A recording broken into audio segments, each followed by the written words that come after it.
Hey, home theater friends. Thanks for pushing play on the Brightside Home Theater Podcast. The home theater podcast that's all about the experiences, the sights, the sounds, the scenes, the people. And today, very excited, brought back my buddy Brett Bjorkquist. He's got a new venture he's doing with home theater that's really going to help out. I really think it's going to help out myself, all of the listeners that follow this podcast, all the enthusiasts, home theater enthusiasts. Really excited for you to hear this. We had such a great time. We talk about a ton of home theater stuff. We range from Harmony remote control all the way to my new Kaleidescape, everything in between. We talk some movies, lots of fun stuff. I can't wait for you to hear this. I'm going to go sit down and listen to it all over again, and I'll be back afterwards with a little bit more information. But I can't wait for you to check this out. Brett's a great guy, and please check this out, participate, all that good stuff. I'll be back afterwards, but enjoy. I'm going to go sit down and check it out myself on the big screen. This is Brightside Home Theater.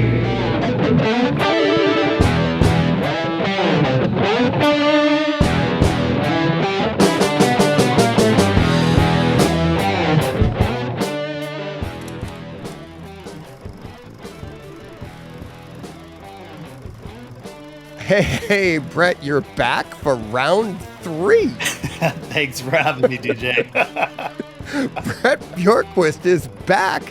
I've known you just under a year, and I mean, it's your third appearance on the show. And honestly, I've got to say, we've just become friends. We talk, we tweet, and we've got a lot to get to today because what you have going on.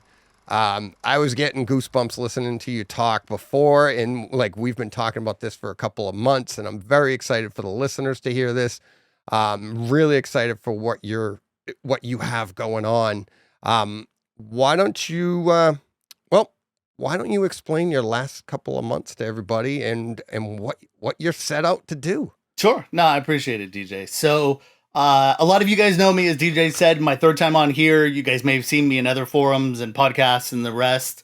For the last 20 years, I've been, a passionate AV enthusiast, right? And let's say an enthusiast first. I just happen to be able to be lucky enough to make a living at it, and for some of you guys that haven't heard the story, I won't go too deep into it, but, I started off on the West Coast side at Good Guys. So, again, your regional, local, AV, kind of integrator, learn how to program, I was running stores and such. And, then got moved over to the manufacturing side, and I've enjoyed being on this side because, I felt like it always gave me an opportunity to represent, what dealers were thinking, what consumers were thinking, and I've run a variety of things. I've run marketing groups and product development groups. So, and from a variety of different products from, brands like Logitech on the Harmony side to Bowers and Wilkins. So, that DIY lower cost, all the way up to the $30,000 pair of speakers. And so I've been fortunate that, I've worked in these areas and I've gotten to know a lot of people just like you, TJ. And so, in my previous role or my most current role, most of you guys know me. I was heading up dealer training and engagement for Kaleidescape. And in that role, I was also answering a lot of questions on the consumer side, and so, paying attention to forums, joining podcasts and YouTube videos, trying to make sure that all the right information gets out there, and one of the things I've always tried to do is be very objective about that. Not every person is that manufacturer's client. You've got people of all different areas and means and what they're looking for and needs. And so, as I started building out a lot of the things for Kaleidescape, I started getting more and more manufacturers kind of reaching out and saying, hey, I like what you're doing on the training side. We haven't had that, a lot. Or dealers and integrators, same thing, kind of thanking me as I built Kaleidescape's first certification program and saying, I wish a lot of other manufacturers did this too. And then same thing in the forums. I'm chatting in the forums and answering questions at, 10 o'clock on Friday or Saturday night. I love doing it because, like I said, it's enthusiast first. but people would say, I wish, there's not enough manufacturers that are willing to come out into the forums and answer questions or, come onto a podcast because they're too afraid of what they're going to say, or they just don't have somebody that can weave that line between, they're not just an engineer and super boring. It's got to be engaging, right? We got to be able to to chat, and somebody has to want to listen for an hour. And at the same time, they can't just be somebody who's just towing the company line. You got to be able to know how other things interact with that product or what the competitors are, right? You can say, hey, Kaleidescape's great, and it is. But, if you don't know what a Plex system is, or you don't know how these other products work, really you lose some of that objective credibility. And so what I decided at the beginning of this year was to start my own business. So the company is called Market Maker, no vowels. So it's MRKTMKR.com. I was just watching Wheel of Fortune. That's you right. saved a lot of money there with no That's vowels. right, man. Those vowels are expensive. So yeah. Well, you only have to pay once, though. That's so right. You That's pick right. one, and then you just pay. You got to pick one vowel. It's a right? bargain. Yeah. And so I couldn't afford the A and the E. Right. And so so what I decided was, rather than working for one manufacturer at a time, which is what I've done for the last, 15, 20 plus years, is, go off on my own. And, where I found a need coming from enthusiasts and integrators and manufacturers was a need to up the quality of training, to make sure from a manufacturer's perspective, that they can get their message out there. There's so many great, especially on the custom side, there's so many great small custom brands, so many great small amplifier brands and pre-pro brands and speaker brands that, kind of get, overshown by, the big brands that have the big marketing budgets. And honestly, couldn't afford to bring somebody on full time to have that training group, or, integrators that, that want some help learning the products, and manufacturers weren't doing a great job of training people on those things, just kind of, here's your PowerPoint presentation, good luck. And a lot of these products are, and a lot of these products are expensive products. We've all, from the enthusiast side, we've all walked into an integrator shop, and a lot of us have our favorites because we know the guy is a pretty honest guy and he knows what he's talking about. And we all hope to find those guys, right? But we also have all run into the guys that know far less than we do, about a particular product or a brand. When you ask, they really just don't know, and so, I want to be able to help integrators, on that side. And then at the same time for enthusiasts, what we'll be doing is actually creating quarterly surveys and other opportunities for the enthusiasts, like your listeners and you and, and me and, and everybody that's out there, to kind of provide their feedback. What am I looking for in a product? And I can kind of segment it out. That's something I've always been big into, to figure out, hey, if I'm talking to the $10,000 home theater, user, they have different wants and needs than the $100,000 system and the $250,000 system, but they're all important, and so being able to take all that information and really put it out there so that manufacturers can understand, hey, this is what people are asking for. These are the features and functionality that they need. Really helps. It helps integrators to be trained properly so they know how to interact with consumer enthusiasts. It helps manufacturers to know what product features they need to add into their products for future iteration. And I think that that's something that, from the feedback I've gotten from everybody, enthusiasts and integrators alike, it's just something that's been missing. And so, that's basically what I'm here to do is to create some, trainings and gather feedback from the enthusiast community to be able to share that anonymously. So, again, I don't sell anybody's information. Everything's always private.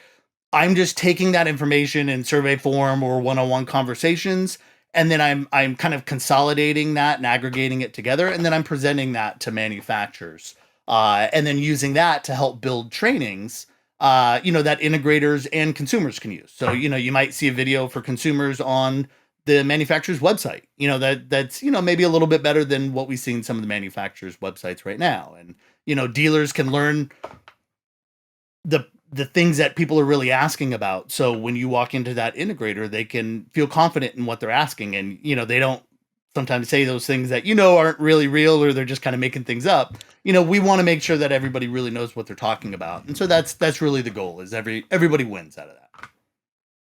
Yeah. And I loved the the enthusiast education part that I Mhm. feel like you're going to provide here, that as we've said before, it's like that's why people listen to these Mhm. podcasts. I mean, my podcast isn't as much about education as it is about that's why it's the bright Sure. side. Content It's and the movie movies. part because Yep. yeah, but but we all love these other podcasts where we get to learn how, and that's what we're starving for it. Yep. And I still feel like, I mean, AV Rant's been around for like 12 years or whatever. HT guys have been around for even longer, for like Sure. 15 years, right? We're still kind of in the infancy of all that because not a lot of people were listening at the beginning. It is growing, but I think just in the last few years, that has changed the marketplace. Sure. And now for somebody like you to be doing what you're doing, we're giving us a voice directly to the manufacturer and also educating us, listening to us, because uh, I think like talking to you over the last few months, I think part of your passion with this, and you said it, is it's that enthusiast part that at like Kaleidescape, you were training Kaleidescape, the employees there, on how to sell Mhm. and whatever move product, but you were also so integral with the enthusiast. That's why you were coming on to shows like mine and obviously much bigger ones, but you were just out there, and that's that I think is going to be huge. And I hope my listeners take advantage of it. I know you'll go on bigger podcasts, and I think you're just going to get flooded. I think this is a great idea. I, I don't know if you know how big the enthusiast side of this is going to be. It's one of those things because obviously you're not. If you look at how most companies work, they're going where the dollar is, right? I mean, we all have a job, we all have things that we have to do Yeah, to be able to pay for our projectors and our and our speakers and the rest. yeah, But I do think that and this is one of the things I found, especially at Kaleidescape, but even at Bowers and the rest was people want information, and they want that mm, information in a way that they can learn it, but it's not pressured. What I always used to say, look, I head up training, not sales. Obviously, I'd mm, like you to buy the product. I work there. I think it's a good product. I mean, all those things fit in line, absolutely. But at the end of the day, I'm answering questions. And these aren't, right, people that were even looking. A lot of times it's people that want to understand the product better. And what I find is two things, like you said. I think podcasts and these videos and all these things that come out there are great because it's opening the door to learning more stuff, right? How else would I possibly know when, so and so does this YouTube video talking about his new processor, his new projector. I want to hear that. And I've always viewed a lot of that because I want to know what people are thinking, right? right, But I also, it's not hard to throw up a video. And so, you'll see people that put up information that's just not correct, or it's right. super easy behind a keyboard to throw out, and everybody's opinions are, you're welcome to throw out your opinions, but sometimes those opinions get stated as fact, when they're Right. really not. And so, one of the things that I've always tried to do is to really learn about all the product, and not just the product for the company that I'm working for. I mean, I love this stuff. I'm CDS certified, ISF, Mm. HAA. I really, really love this stuff. So, you want to talk about lighting and third party, remote controls and, um, I, I just want to be able to lend that voice. And like you said, I think the enthusiast side, I mean, there's millions of us out there. Where do we find this information? And my whole thing isn't just make it so everybody has to come to me, right? Come to my site. No, it's not even about my site for it. It's about having information in a place so that I can go onto a podcast with you, and I Mm. go on a podcast with somebody else and I can talk in the forums and I can come to the people. That's really what I want to be Right. able to do. And not just as, hey, no, now we need to spend an hour talking about this one product. That's a long Right. time sometimes. No, let's just talk about stuff, right? But if I can give you an informed, Mm. educated opinion, and then I can take that feedback and, this one's recorded, but, we'll all be in the forums and then, sometimes on the live ones, I'll answer those questions so that I can sit there and, bring that information back, and I'm going to use that as I create, trainings for the dealers or going back to the manufacturers. And I think that really helps to just kind of build the bridges between all the different areas of this industry, and hopefully it's an industry that, like I said, I love, has treated me well for more than 20 years. And I want to see continue to grow. I want to make sure that, there are still manufacturers that can build great products, and just because they're, maybe they don't know how to, blow their own horn, that there's guys like me that can kind of help get that information out there. And, for other products that Right. maybe, a little big and maybe think that they know the best thing for the consumer, because people were buying their stuff in the past, that I can kind of go back and say, yeah, I hear you and your product's great. However, 80% of the, few hundred people that I just surveyed, 80% of them say that they want these 3 new features that you don't have. Maybe if you added these in, or need to hit this price point or Right. whatever it is, I think that's the functionality that as one voice, it's hard for us to do. But if you can aggregate voices, and present that out, then I think it makes it that much easier and really helps to move the industry towards what the enthusiasts want, because otherwise we go by the general big consumer stuff, right? If we're spending our money, our hard-earned dollars, which I spend just like everybody else, I want to know that manufacturer is listening to me. And I want to know that if I go to an integrator who represents that brand, maybe the only place I can buy that product, in a 50-mile radius of me, that person actually knows what they're talking about and doesn't just talk about why that product's great, but can actually tell me what's the difference between, an audio control, and an Anthem, or, when do I need to step up to a Trinov? When is it worth it and when is it not? What else can I do? And, in this price range, what products have the best way to be able to, correct, because I'm in a big media room, not a dedicated room, or, how do I help to be able to control lighting control or shade control? Those are the things that I want to be able to talk about kind of, generically, as in, we can hit any topic you want, but then having that background to be able to say, oh yeah, well, here's what the guys over at Lutron are saying, or, hey, I'm going to bring on somebody from Lutron and, and we're going to all sit there time and talk about this, because I think there's value added in that when you're not only speaking for one brand, but you're just kind of like, yeah, we're doing Lutron today, but you know what? 2 weeks from now, we're going to have on Leviton, or we're going to talk about, we're going to talk about, Crestron today, but, we're going to talk about Control 4 and, what point do I need to step up from that Harmony type remote to, a paid integrator type, system, right? What point does it become worth it? And I think those are valid questions that everybody has, but it's hard to find that right information somewhere, So, like I said, I think it'll be big. And just like you said, I'm hoping that it'll be even bigger than I'm thinking. Cause, like I said, I'd love to keep doing this. I think it's going to be. And I think one of the big benefits is, you talk a lot about working with the dealers. That's part of what you're doing, training and all that. But what you've eliminated by going on your own here, and I think this is, to me, this is what I always look for when I am researching anything. Whenever I'm doing anything with anything, to be honest with you, never mind home theater, is like I'm always looking to eliminate that conflict of interest, right?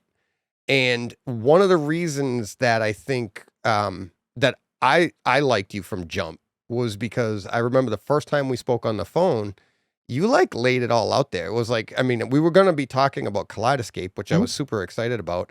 And I don't know if you remember what I titled the show, but I'm like, my title of that show was, do you think Kaleidescape is passionate about home theater? Because it is. Yeah. And it was because they hired you, and the idea that you were, I mean, they want to listen to the consumer.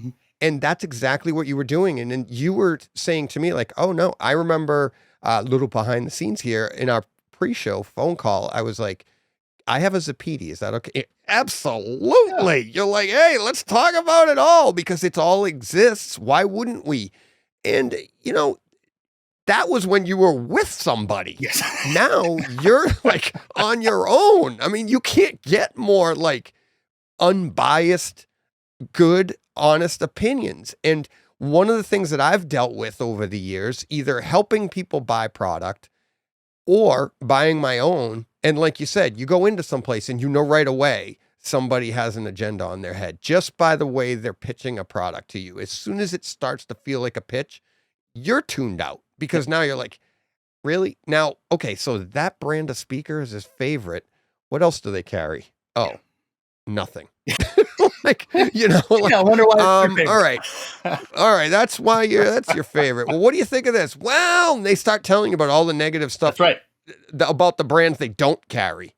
And you're like, oh, see, now how do I trust that opinion? Yep. And I'm always wary of that. And it's like, that's why I said, like, podcasting, listening to podcasts and getting people's opinions, honest opinions, because, you're listening to that. They have no stake in telling you this. Sure. You on this side, now you're bringing, like, we can actually go to you, participate in these, polls Yep. that you're going to put out, and actually have a voice at what's going to happen. We might not get exactly what we want, but at least, and to have somebody we can reach out to and go, hey, what's going on here? And I've got a couple of questions off the top of my head about product that you have been involved with. Do you want to take one right now? Sure, let's go. Harmony Remote. For the enthusiast like myself, like I am in the middle. I am not going to lie. I am looking at, especially having just got a Kaleidescape, I am looking at the other brands because I want that light control. Sure. That's the next step in the evolution to me. Yep. That's going to be fun to do. But Harmony Remote is like, what happened there? You used to work there. Mm-hmm. You're familiar with the company. We're all very familiar with the brand. Of course. This is where I think you're like, hello, what's happening there? Well, in the remote market. Sure. So I think this is one of those kind of prime examples of, the left not talking to the right, right? And not political, I guess, in this case. Yeah. But the manufacturer, that's right. Brett getting all controversial. That's right.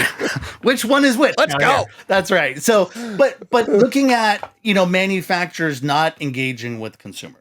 Right. When I was at Logitech, I headed up the custom install, division.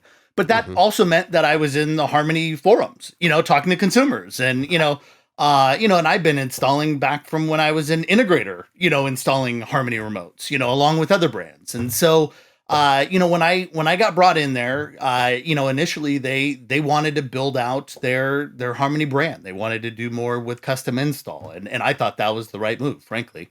And it was one of those things though, that, Harmony kind of did what they wanted to do. It's like you look at like the old Nokia stories, which I've done business with in the past, right? Like they were the behemoth. They were the 800-pound gorilla.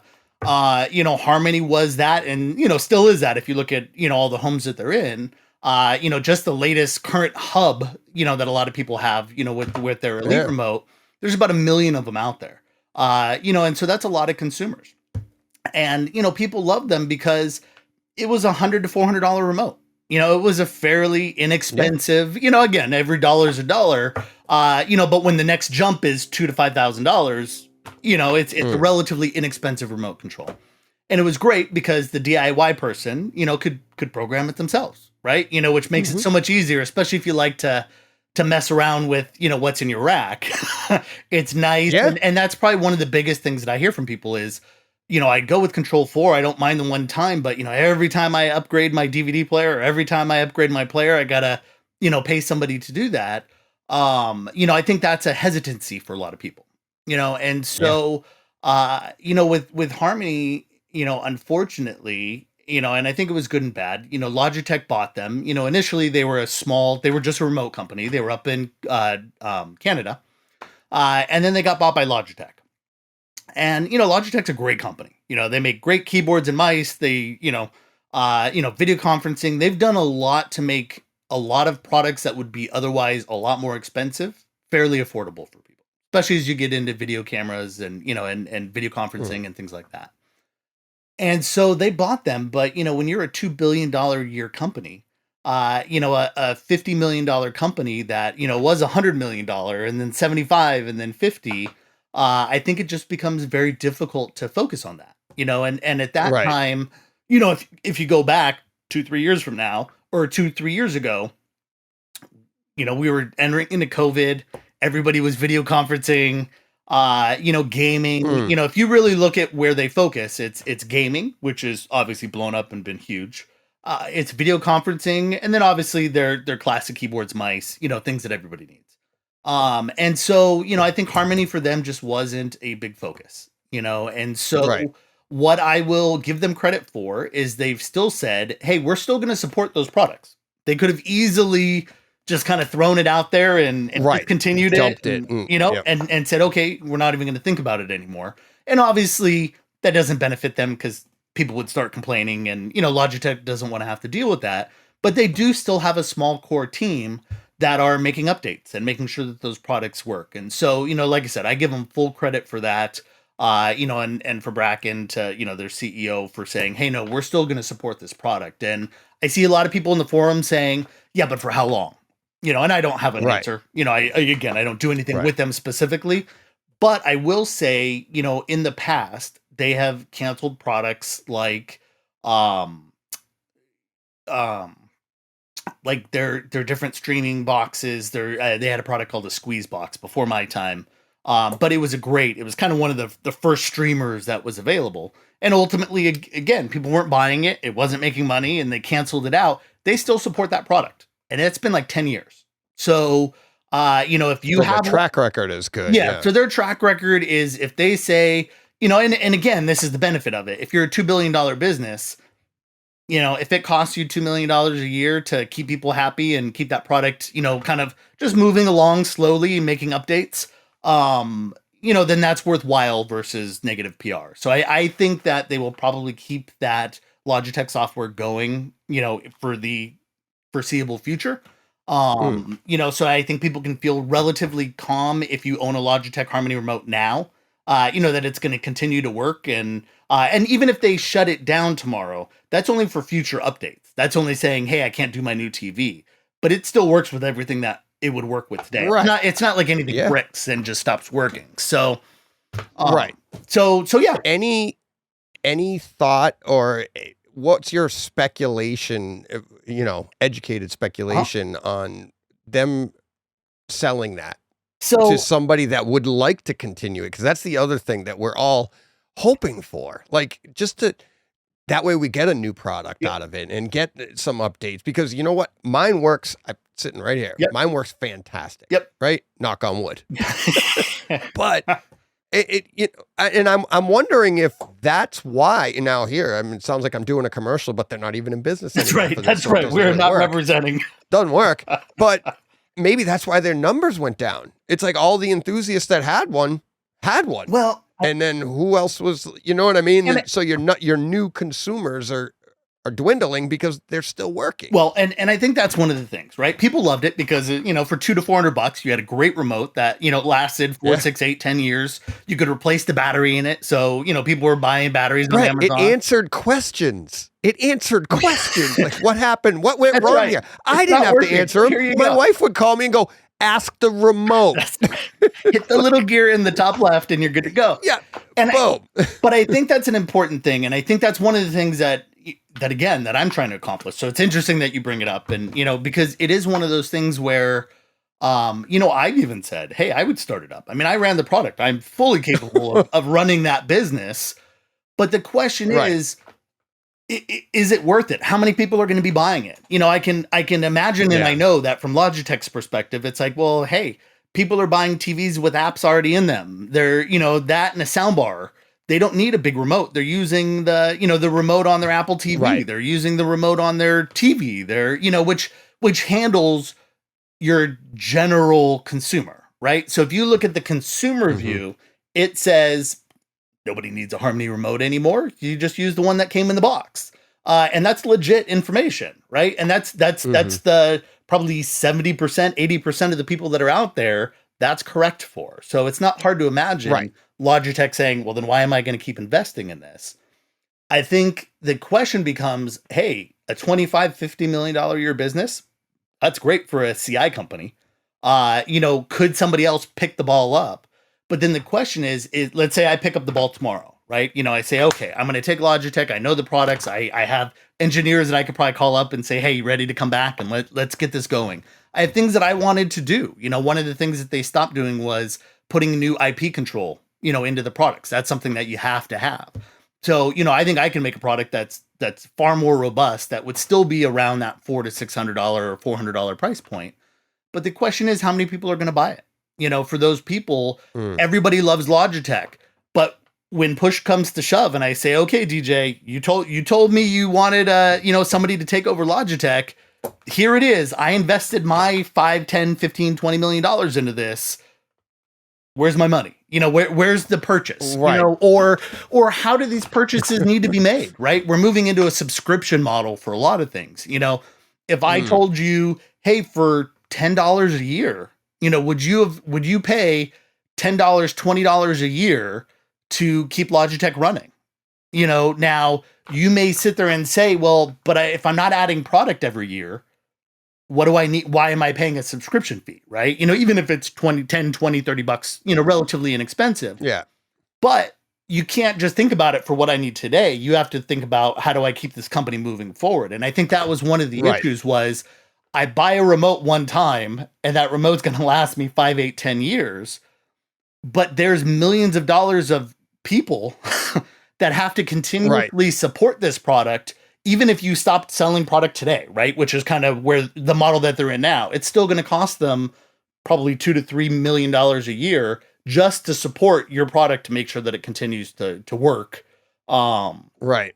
And I think that's a question that people have is, would they do this? Because, if I jump into it, Logitech would rather keep it kind of, supported without new product than to sell it to somebody who then blows it up and can't run it and realizes there really wasn't a market, and then it goes away. And then people are still going to Logitech going, oh, you shouldn't have sold it to them. Right. And so I think that's the thing where, people the consumer side isn't always thinking about that. I think about it because I come from a manufacturing side, and where do the dollars come into? But, one of the things like I want to throw out in one of these surveys, because there's so many of us that are passionate about it and love what Harmony could do. And what if Harmony did a little bit more, right?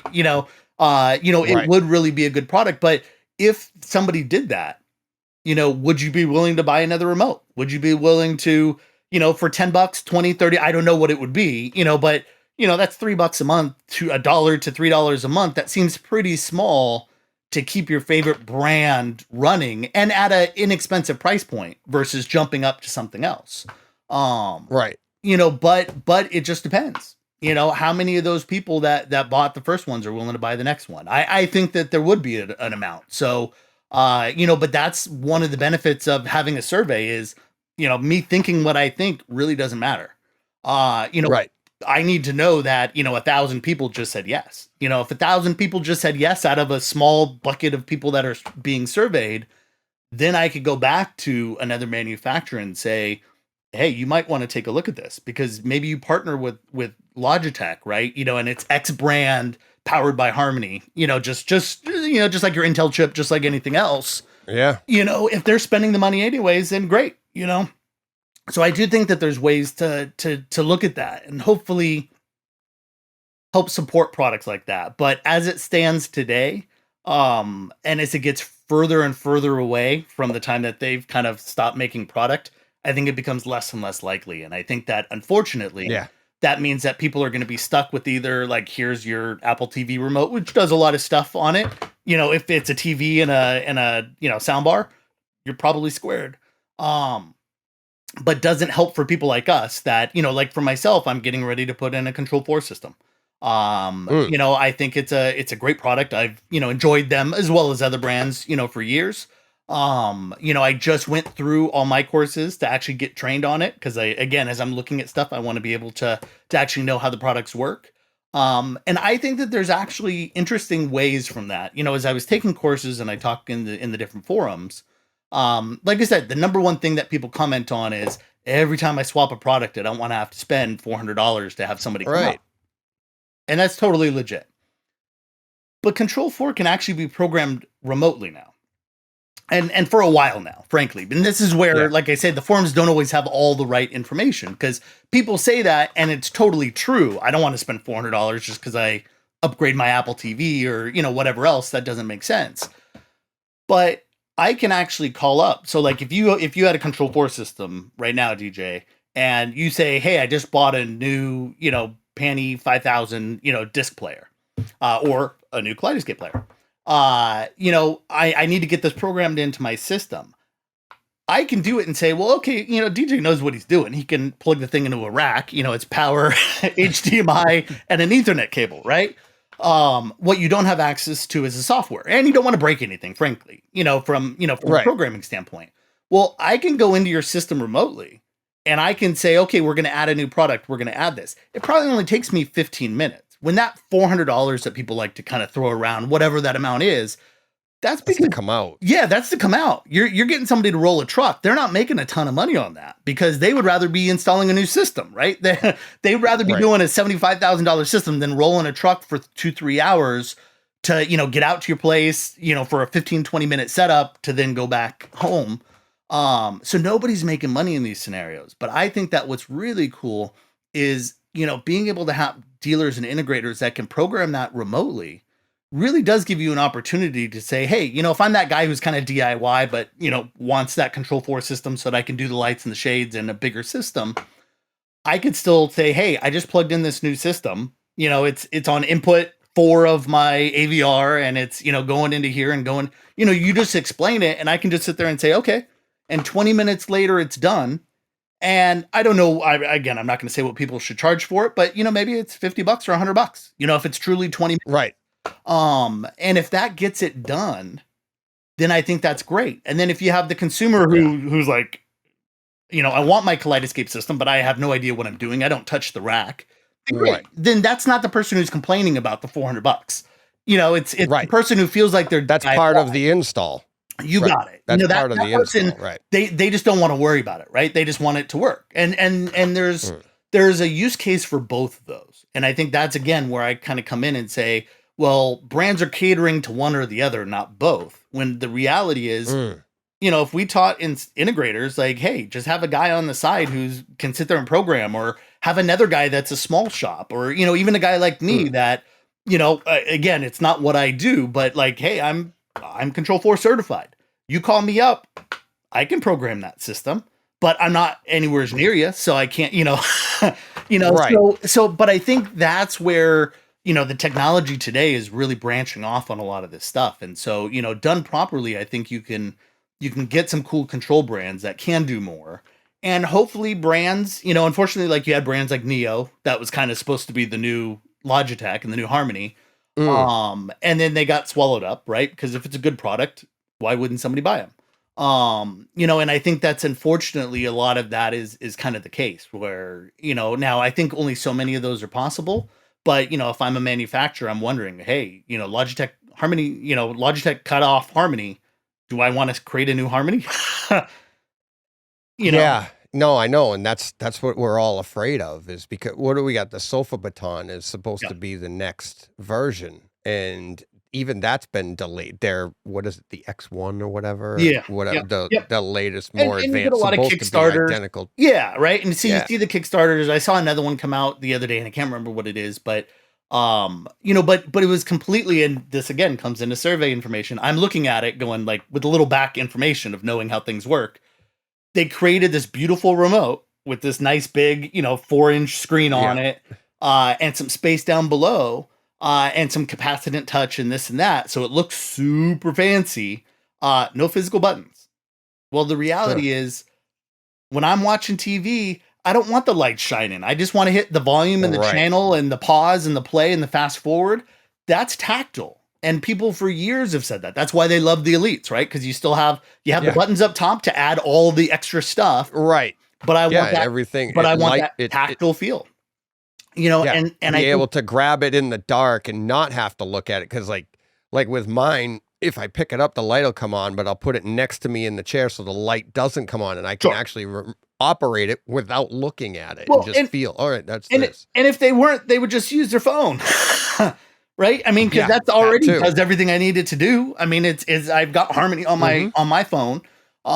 So, again, I think that's where people can sometimes miss the boat, where it's like, okay, I'm going to create this, but I feel like I need to create something more tech forward. And so I'm going to remove all the buttons and make it super fancy. It's like, well, great. Now it's just another phone, and I'm not paying for the Yeah. app on my phone. Why am I going to pay you $600 or $400 or $300 for this remote? And I think those are the things that people have to look at. Whereas like, hey, if one of those manufacturers hit me up or said, hey, we want to do a survey, great. Let me go reach out to, 1,000 Harmony users, like actual users, to be able to say, what would you need to be able to move off your Harmony? What are you looking for in that next remote? And I can absolutely tell you, tactile buttons is a top piece in there, and there are some that don't care. That's why they use their phone, or an iPad or whatever else. But for most of us, no, I want my theater as dark as possible. I don't want to keep having lights flashing on and this and that. I just want to be able to use my thumb to, be able to hit some buttons. So, it's an interesting, category. One that I really do hope somebody picks it up, because I think that there is a lot of use case. And to your point, DJ, it was funny because we didn't talk about this. I will throw some Harmony questions and Harmony type control type questions into my first survey, which will come out in April. And my hope will be that we'll get a lot of Harmony people in there, because if we do, then I'm happy to go to a couple of manufacturers and say, hey, I think that this is legit. Let's invest in this, and I can help build some of the stuff out and, do whatever we need to do from a consulting side. I can't believe I'm going to say this, but Brett, it is a hot button topic. It absolutely. My son's going to kill me for the dad joke. That's right. Hey.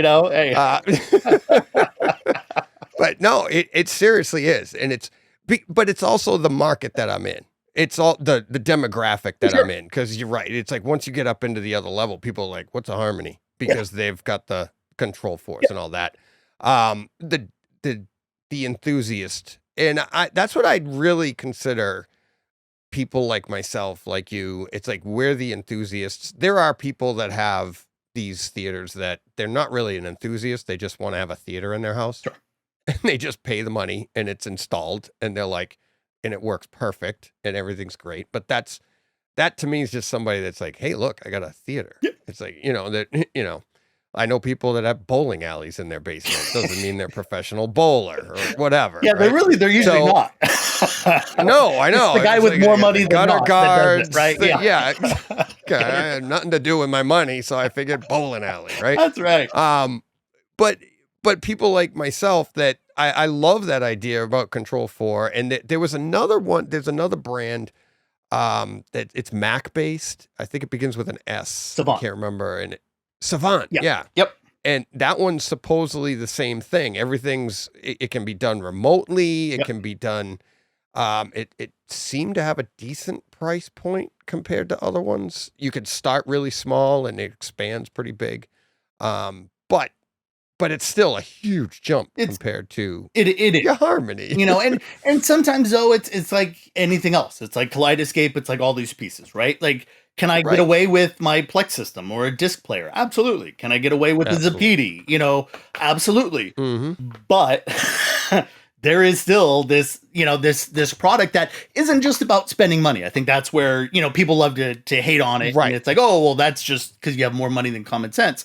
No, it's a product that has a use case that is solid, and it just depends on what people have. Now, depending on the budget that you're in, I'm not going to sit there. It's like anything else. We were talking before. It's like, GTZ 380, beautiful projector. Not everybody has $80,000. So do you not count if you don't have $80,000 to spend on a projector? No, you need to look at where the mass is. And I think that's where the enthusiasts are. Right. And so it's creating a product and a thought process around all those different pieces. And Savant's a great product. I have one. I have a lot of different products. I'm always testing stuff and making sure that they work with different products. Yeah. So I'm familiar with Savant as well. And again, great products. And as always, if people have questions, reach out. I'm always happy to answer them, and talk objectively about it. Cause again, it doesn't matter to me, Savant, Control 4, Crestron, I'm just happy to kind of answer the questions on the differences between them. But, for some people, it's worth it. I want to be able to build this theater that, controls my lighting, that controls my shades, that really helps to put that final, kind of cap on that theater, without having to manually do it. And a lot of times it's not even about us doing it because we're the enthusiasts, right? I don't mind hitting 3 extra remotes and 5 extra button presses because I love doing this. What I want to make sure is that it's dead simple for my wife, for my daughter, for Correct. my too old for babysitter, but the babysitter, the family member, like anybody should be able to walk into that room. And I think that that's something that for a lot of us enthusiasts and a lot of us DIY people, that's not the case. Right. We make it more complex than it needs to be. And it's fine for us, Absolutely. but nobody else uses that room, right? We're the only one, or nobody can watch a movie unless, we're in there to kind of set it up for them. And that's really not the way that it should be. It should be, hey, I've invested a good amount of money, no matter what budget that is. In this theater, if I've got other people in my household, I want any of them to be able to use it. I want people to just be able to come over. I want my kids to be able to have their friends come over, right? So I know where they are, whatever reasoning behind it. You want them to be able to be here and have fun with it. And I think that's something that, Harmony does well, but getting an integrator that can properly integrate those things in and control lighting for the whole house or audio distribution in the whole house. And there's so many other really cool things that you can do that sometimes it's worth having an integrator come in. So I'm a big fan of both, the DIY enthusiast side. And I'm a big fan of going to, to an integrator. Find somebody you trust that's going to do it right. And I think it's often money well spent because 1, you can be doing other things. 2, I may be able to figure it out, but it's going to take me 10 times as long as somebody else. I have to be able to look at that, right? I got to take my weekend off or I got to do this and that. I could be doing something else. And I think that's something that doesn't always get weighed in there. Because people just look at the dollar amount and going, well, I can do it myself. I'm not going to spend it. Whereas really it should just be, what am I trying to accomplish? Where are the benefits of doing this or that? And sometimes I think, it weighs out to say, hey, no, I can get 80%, of what I needed and do it myself. Or sometimes it's, no, I want this dead simple because in my house, this is, it's an investment. I want everybody to be happy and to be able to use it. And I'm busy, so I just want to make sure that it works, when I walk in, and that's what integrators are great for. Yeah. I am actually getting to that part of my life where I want more like people to help me, more integrators involved. Because I'm like, especially as I start to get to where I'm getting this higher end stuff, it is more complicated. And I'm like, I just want to enjoy it now too, and as much as, I've enjoyed, like, I put the Kaleidescape in, I figured it all out. And it's, I didn't want to be like, Brett, I need help. It's like, and I came close a couple of times. I reached out to a couple people, but by the time anybody was like, oh, what did you need? I figured it out. Sure. And I enjoy that stuff though.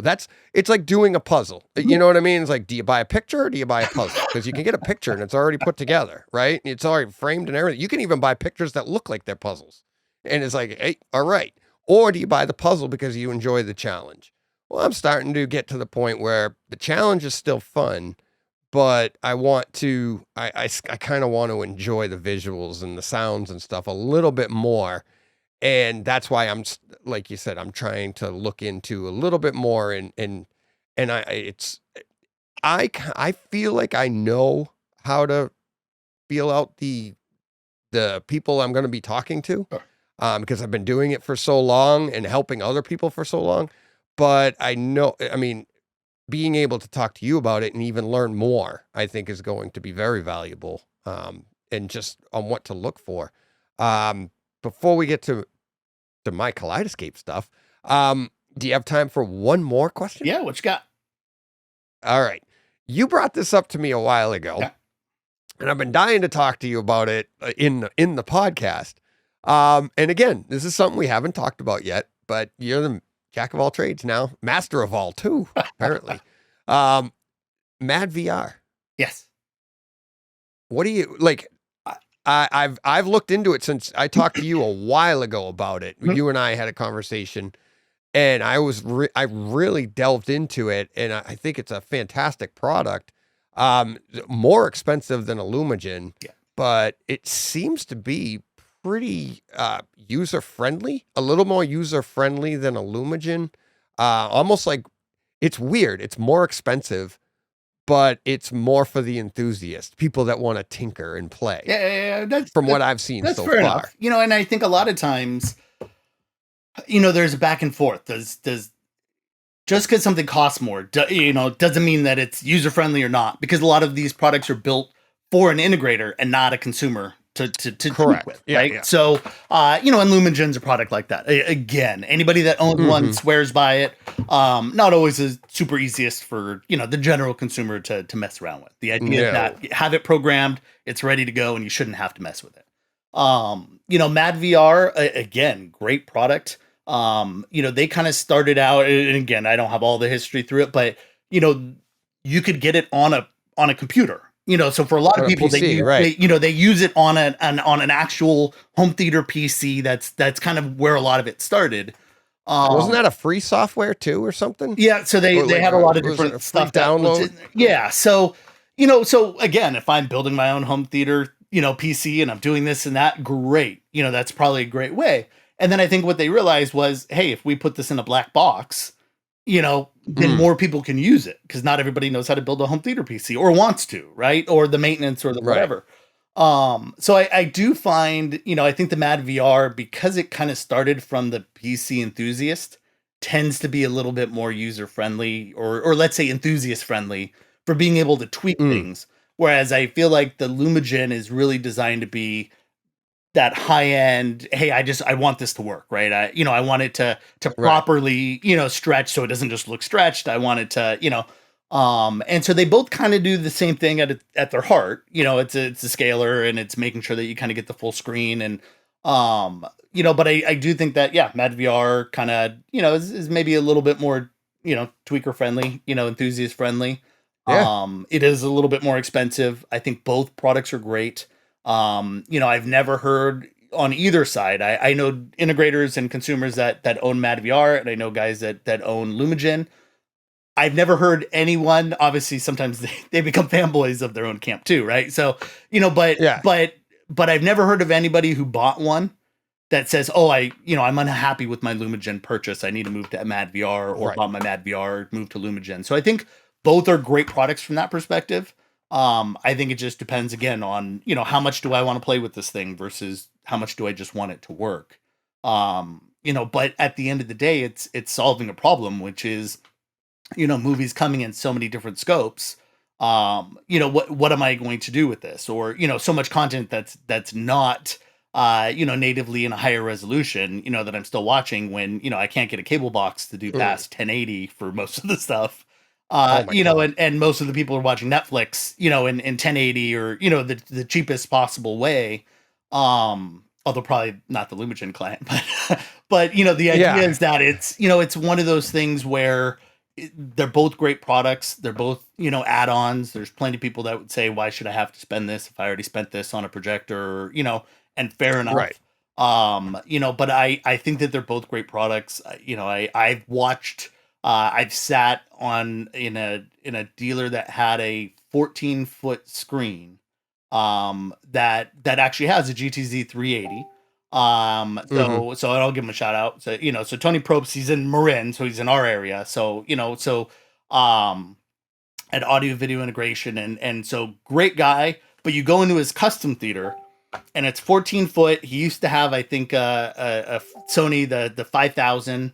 Now he has the GTZ 380 in there that's only running at like 70%, because that even if you've got a fully light controlled room, even on a screen that big, it's tough to actually need the full lumen output. But he added a madvr, so he's a madvr dealer.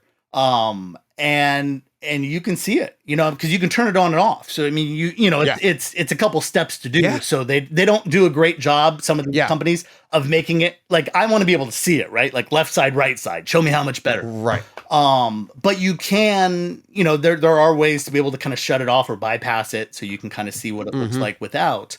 And you can tell the difference. It changes yeah. the HDR, it changes, all of that.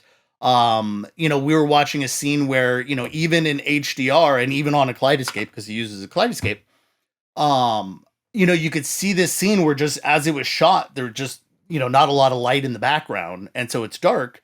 And then you play it, with madvr, and it just scales it up enough, and we all know it's that fine line between if I ramp up the brightness, but then I'm blowing out, the brighter colors and everything else. Right. And so that's why we tone it down or we do this and that, but it's harder. We're constantly sitting there. Well, madvr and Lumagen, they're taking all that input and they know what's going on and they're changing it dynamically so that it looks right. And I think those are the things that that are really, really cool with it. So, I think it's obviously not an inexpensive product.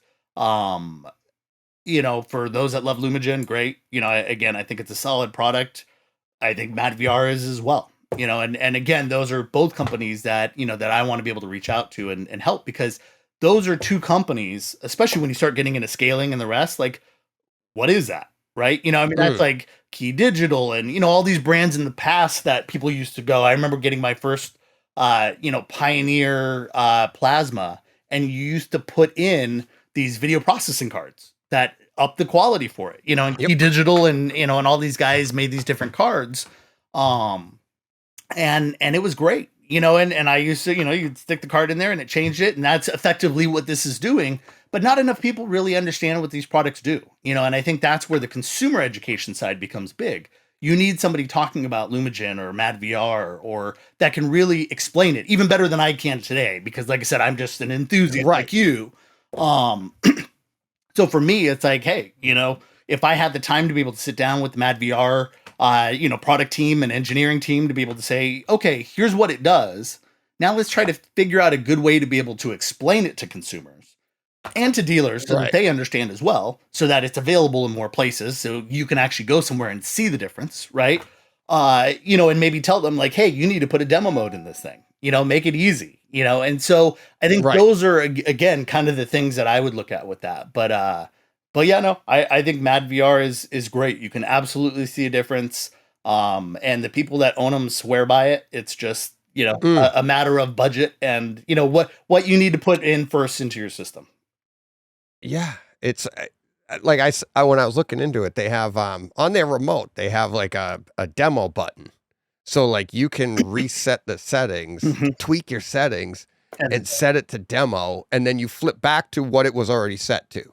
Now, if you like that better, you can actually take it and like boom, boom, it's like bang, bang. Now you can make that your settings, but you're never at risk of going out of that. And I was like, that is so cool. But at the same time, I'm like, I'd be tweaking the crap out of it. And it's like, that's kind of what I liked about my Lumagen, is that I'm like, I'm afraid to touch it. Yeah. It's like, so like, it was set up for me. It looks so good that you're just like, okay, well, could it be better? I'm like, but I have a guy that I've known for 20 years and he's my projector guy and he set it up. He calibrates my projector. So I'm just like, I have to trust that. I trust that. I recently had an issue, not even an issue. Have you ever seen the show or heard of the show, The Expanse? It's on Amazon Prime now, I haven't seen it used to be on Sci-Fi. Yeah. Okay, but you know of it, I know right? it, yeah. Well, I got into that and it's super blue. And it their blues in this are super vibrant. And I was watching it a lot, like every day. And I'm watching and I'm like, is this wrong? And I actually pulled out my calibration discs and I'm like, nope, my blues are all right. Yeah. And I'm like, everything's right. Then I started watching other content and I'm like, oh, okay, it's just the show. I went back to the show. I'm like, but that's that mind that you're like, oh, did I bump something and make everything blue on me? And it's like, I had an issue I'll tell you about some other time with blue in a different projector in my Oppo, as a matter of fact. It was a weird issue. But anyways, yeah, it's like if I had a madvr and I had the ability to tweak, I'd probably spend more time doing that. And so it's kind of good I don't. Yeah, but and sometimes it looks like a great product. Yeah, sometimes it's like, hey, I just want to set it and forget it. I mean, you should, because you shouldn't have to be changing things all the time. And and occasionally maybe you're looking at something that's really, really dark, or But chances are, if you trust the algorithm, then you got to trust the algorithm, and you just let that product, go out there and do what it does, and and not tweak it too much. So I think that's that's the right way to look at it. Otherwise we end up down the rabbit hole and you're never watching content because you're just looking at the blues and you just keep tweaking the stuff. You keep tweaking it to what you think it should look like, and it ends up being like, now you put on some other content and you're like, well, that's wrong now. And it's a whole other rabbit hole. And I learned that a long time ago. So, that very excited for all of this. Very excited. I'm like, I can't wait for your first survey. When are you saying that? It's coming April, right? I think it'll be April. So I'm trying to figure out. How many times can you answer? That's right. Sway the vote. Well, so you can only vote on it once. But you know what? I'm also trying to have fun with it because I did this for dealers when I was at Kaleidescape, and on one hand I was sending out surveys and we had contests and we ended up when I talked the owner into we gave away 2 Kaleidescape systems to dealers if you took the certification, like the training that I had built, right? Because we're just trying to engage people and get them to pay attention to it. And so same thing here. So right now I'm working to try to get a few good prizes that we'll give away for drawings. If not, we may be giving away some of my own stuff, which is fine because I buy a lot of stuff to test, and then that's it, right? And so I have no problem doing that, if it helps to engage people. But I've got some Sonos products. I've got some Bowers and Wilkins wireless speaker products here right now. And then I'm looking at some other stuff that I might be able to, just to get out there, just to make them more fun, right? Get people to, spend the time. But my thing is, again, it's all private. Nobody's information ever gets sent over to the manufacturer, to the dealer. You're not going to get called. It's just so that I can feed that information in, get good, solid information from enthusiasts like us. And then hopefully, like I said, use that information to get us better products out there. And so it should come out in April. I've got a whole bunch of questions already. I'm just trying to finalize a few things and branch out a few things. Like I said, I'll probably build out some more control questions now. And then, it'll go out sometime in April. So, I know we're still chatting about stuff. Hopefully we can post something up at the end. But if you absolutely, but everything's in the show notes. Perfect. Everything's in the show notes for whether you're watching this on YouTube. All my show notes are the same wherever. If you're listening to this, anything we're talking about, anything, all the links are going to be in the show notes. And of course, when this thing drops, I'll be telling my listeners about it anyways. So, I mean, I can't wait. I think it's fun. I'm hoping a lot of people participate. It'll take a little bit over time. But that's why I want to send it out quarterly. We'll change topics. I'll ask people what categories are you into, right? So that, hey, if I'm doing some research trying to figure out AVRs versus pre-pros, then maybe I send you out a specific survey just on that topic so that I can, get feedback on that, right? Whereas if, you're the Sonos soundbar guy, hey, there's a need for that. So that's great. I may have some other questions. Yeah. But what's the point of asking you about all this pre-pro stuff and, and how much amplification you need if the answer is, my Sonos Arc, right? And so, I think that's kind of the benefit of really looking at some of the stuff of, looking at, what's the budget wise? What are the products that you're looking at? What are those things that you're paying attention to? Am I a direct view, with an 85 or 100 inch, direct display from Sony?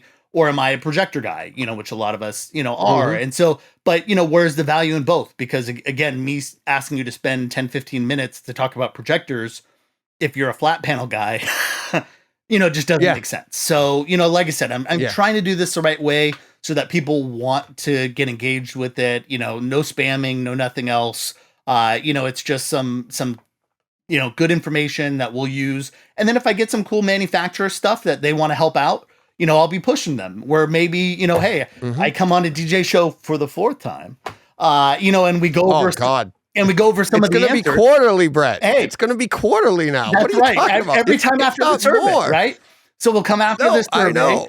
We'll answer the question, and then maybe I get something where I'm able to get a manufacturer that says, hey, within 30 days after the survey, if you end up buying a product, then maybe we can get something off. So, I want to make it so that it's fun for all of us. It's worth everybody's time, and at the same time, again, we're able to to activate that voice a little bit more, with the manufacturers, which is something I think is honestly lacking a little bit, in the industry. So it's lacking, but it only because I don't think it's their fault. I think it's just new. This is all new, and you're part of it. You're part of the reason that this is coming to be. It's like I said, podcasting is one step. I think what you're doing here is another step, and it's the whole world is getting smaller with social media and everything, and you're taking advantage of that in a new way for the manufacturers to benefit. And of course, I think we're going to too. It's like, 30 years ago, I would have been,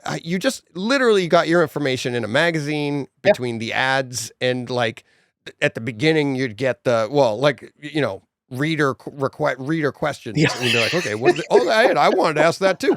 You'd write in and you'd hear 4 months later, right? And when it finally got published, and I'm like, what the heck? And it's like, and I'm lucky enough now, I'm talking to friends with Brett Butterworth. And I'm like, holy crap, that's a guy I wrote into and I listened back 4 months. Now I just text him and go, hey, what do you think of this? Boom. There you go. And it's such a different world. No, it really is. I love what you're doing. No, I love what you're doing. You. It's awesome. It's awesome. So what else do you want to chat about? Oh, yeah. Well, all right. So you came on for the Kaleidescape. Yep. Back in the fall. And one of the things that we talked about off air, and you were like, all right, I was like, I'm trying not to buy one right now. And I was saving the money. And here's the irony. You were like, no, I want you to wait. Even if you could get one right, I want you to wait because they were coming out with the Terra 6. Yes. And I'm like, okay. Because I was looking at the Strato S6. And I'm like, all right. Well, I waited, and then the Terra 6 came out, and I'm like, all right. And then I got sick. I had COVID. I had to wait, not for that, but I wasn't able to go on vacation. So our funds kind of grew, and my wife gave me the okay, and I was able to buy a Terra 12. There you go. I was like, which was available way back then, but I couldn't have afforded it then. But because of COVID, because of everything, we took our vacation fund for this year, and my wife's like, go ahead, put it towards it. And I was able to get a Terra 12.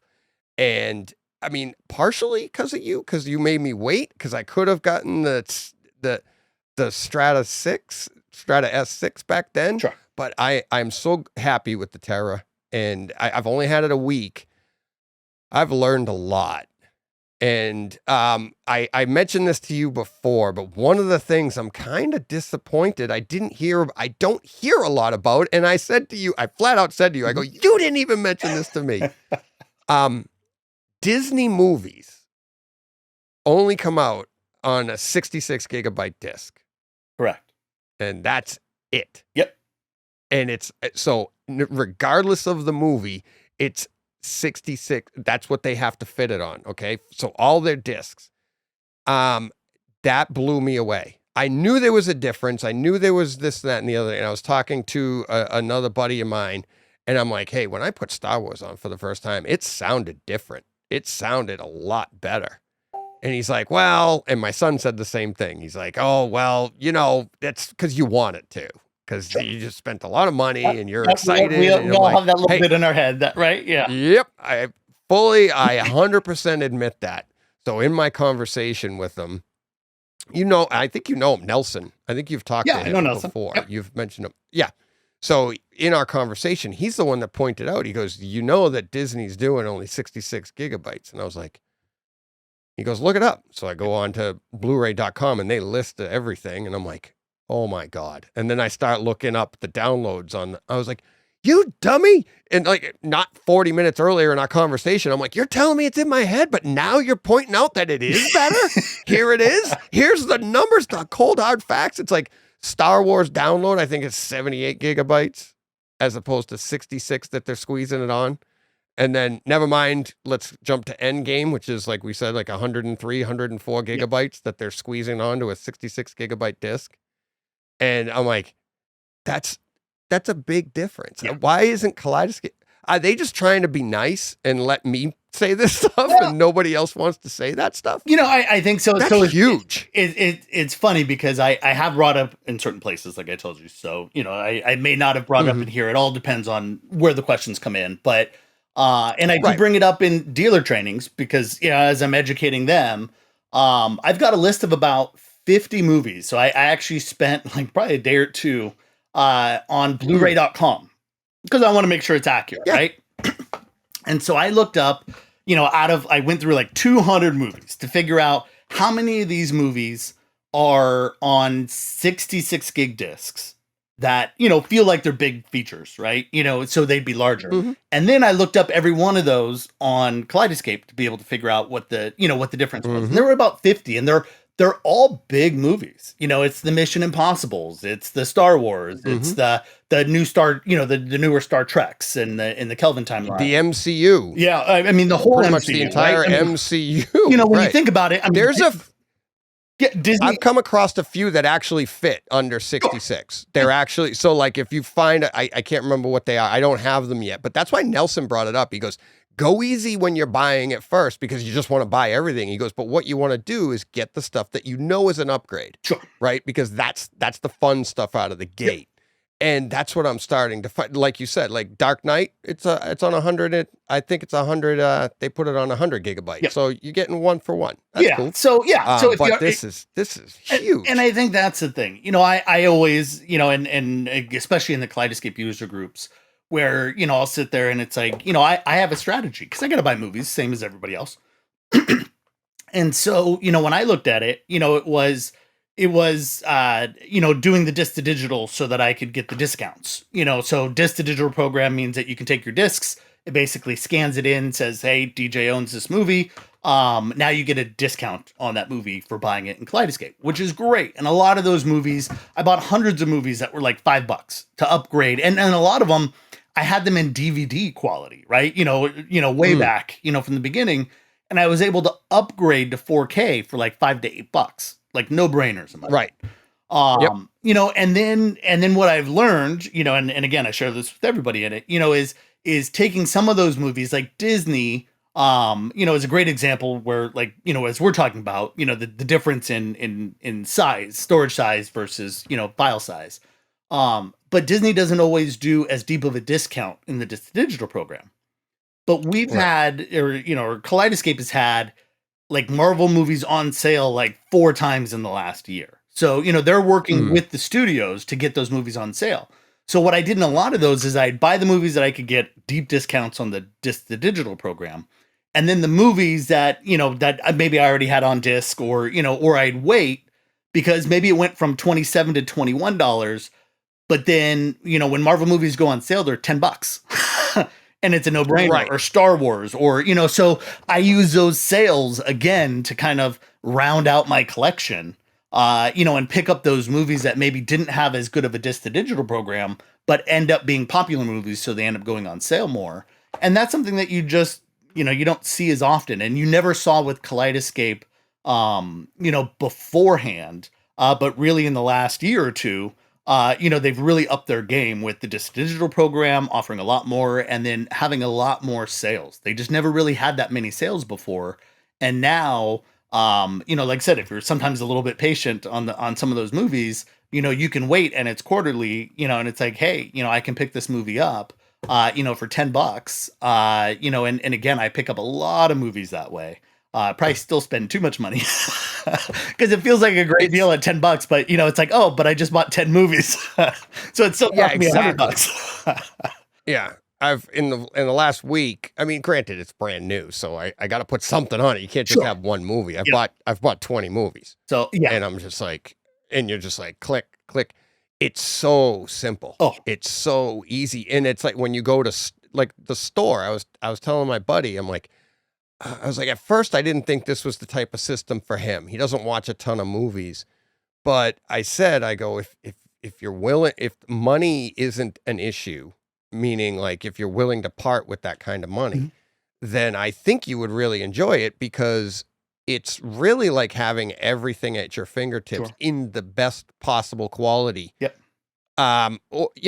to a degree. I mean, are there limitations? Are there movies that aren't the same, like you are better, like, or one of the things is DTSX, for instance. There's some movies that aren't in DTSX, like Jurassic Park.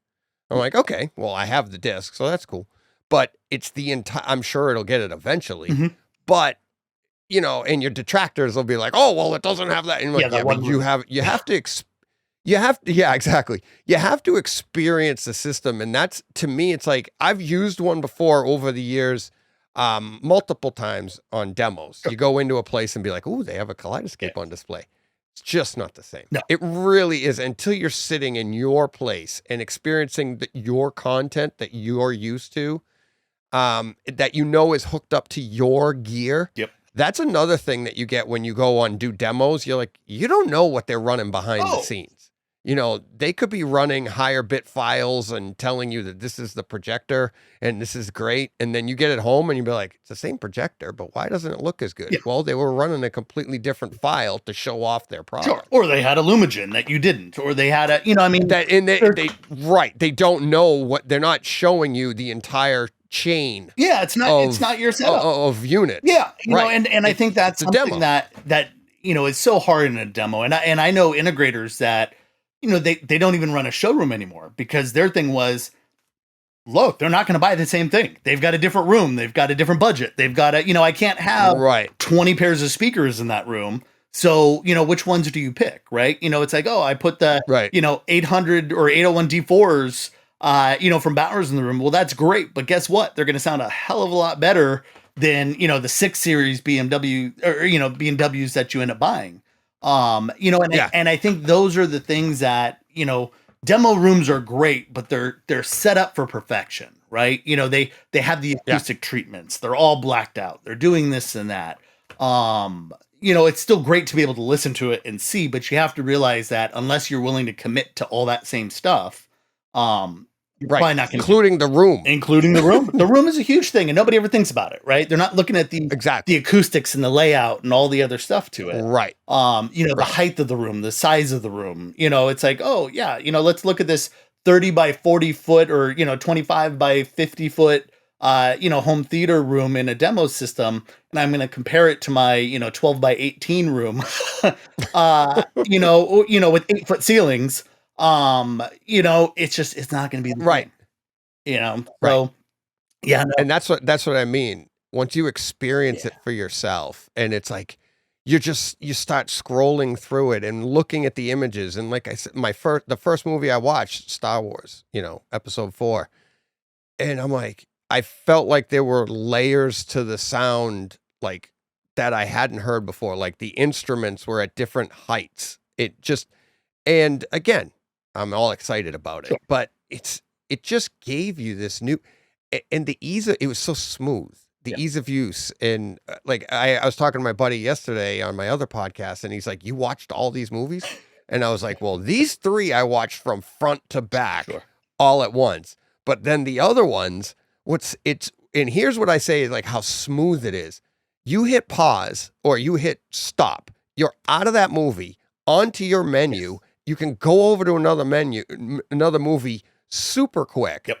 And then you hit resume, and now I'm back into that movie. And from my dumbass ADD mind, I'm like, I can watch 4 movies in a day, and then like, they don't have to be sequential. And you're like, all right, I love this part. Like, all right, I get to the part where in Infinity, you know, Infinity War, right when they go to, they're going to go to the next scene or whatever. I'm like, pause. All right, let's go to this Spider-Man movie. Let's go to this. And it's like, and then I can come back to that, and I can come back the next day, and it's, you don't miss a beat. But now compared to having had over 2 years experience with my Zapiti, super slick as well, but nowhere near as close. Nowhere near as close. Because when you're done with a movie there, you back out of it.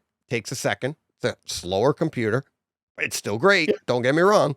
And it's slower computer, and you're like, okay, now what movie do I? And you got to click, Google. I can't tell. I mean, it's literally like a minute, 20. Yeah, you don't get all the same favorite scenes. You don't get all those things because really, oh no, you know, the PD, Plex, they're designed to, what do people see first? Like when you think of Kaleidescape, everybody thinks about that menu system, right? All the movies on the, and so what do these guys all do first? They copy the menu system, right? They Right. It's so impressive to see all your movies, and all the cover art, right? Which we all love. Yeah. And so that we love and that. so we all want to see that. So they duplicate that side because that's, relatively simple to do. That's not the heart of Kaleidescape. It's just what everybody recognizes about it. Mm-hmm. But yeah, it's the ability to go to favorites. So just like guys like you that, that want to see that scene, maybe I don't need to watch the whole movie, but I want to see the action scene again, or I want to show off my LFE, right? My buddies are coming over and, I don't know. I watched your video, how to make my own. Did you, scenes. how to make, okay. So I was going to say, if you I don't know watched how to your make your own video. scenes yet, I'll send you the video. But that's, I already watched it. but that's the training kind of stuff that I build out, right? Because that feature is one of my favorites. And I say that all the time. Being able to say, okay, here's 5 demo scenes from 5 different movies and concerts and this and that and a TV show. And here's what I want to show, because here I want to highlight HDR content, right? And I want to show the colors popping, or how black is and how white is. And then I want to jump into something that's got great Atmos surround, capabilities. So then I'm going to play this scene. And then I'm going to jump over. Well, if you're running it on discs, people they stop doing it because it takes too long to be able to do. Or like you said, a Zappiti or a Plex, yeah, I can hop from movie to movie, but it's not that same kind of setup. And I don't have all the back end stuff. And that's that secret sauce that, everybody always focuses on, it's $8,000 for a Kaleidescape system. And they're thinking about the hardware. But really, the hardware is top notch, and that's why they have such low failure rates and, and all the greatness that comes along with it. But really what you're paying for are all the engineers on the backside that are building that stuff out, that are taking every movie and going through it. They're putting in those favorite scenes, so you've got a content team that's creating favorite scenes so that when you buy that movie, they're already there. And it's probably the favorite scene that you want to watch. But then you also have the engineering team who built the capability so that you can build your own favorite scenes so that you can truly have your own favorites in there.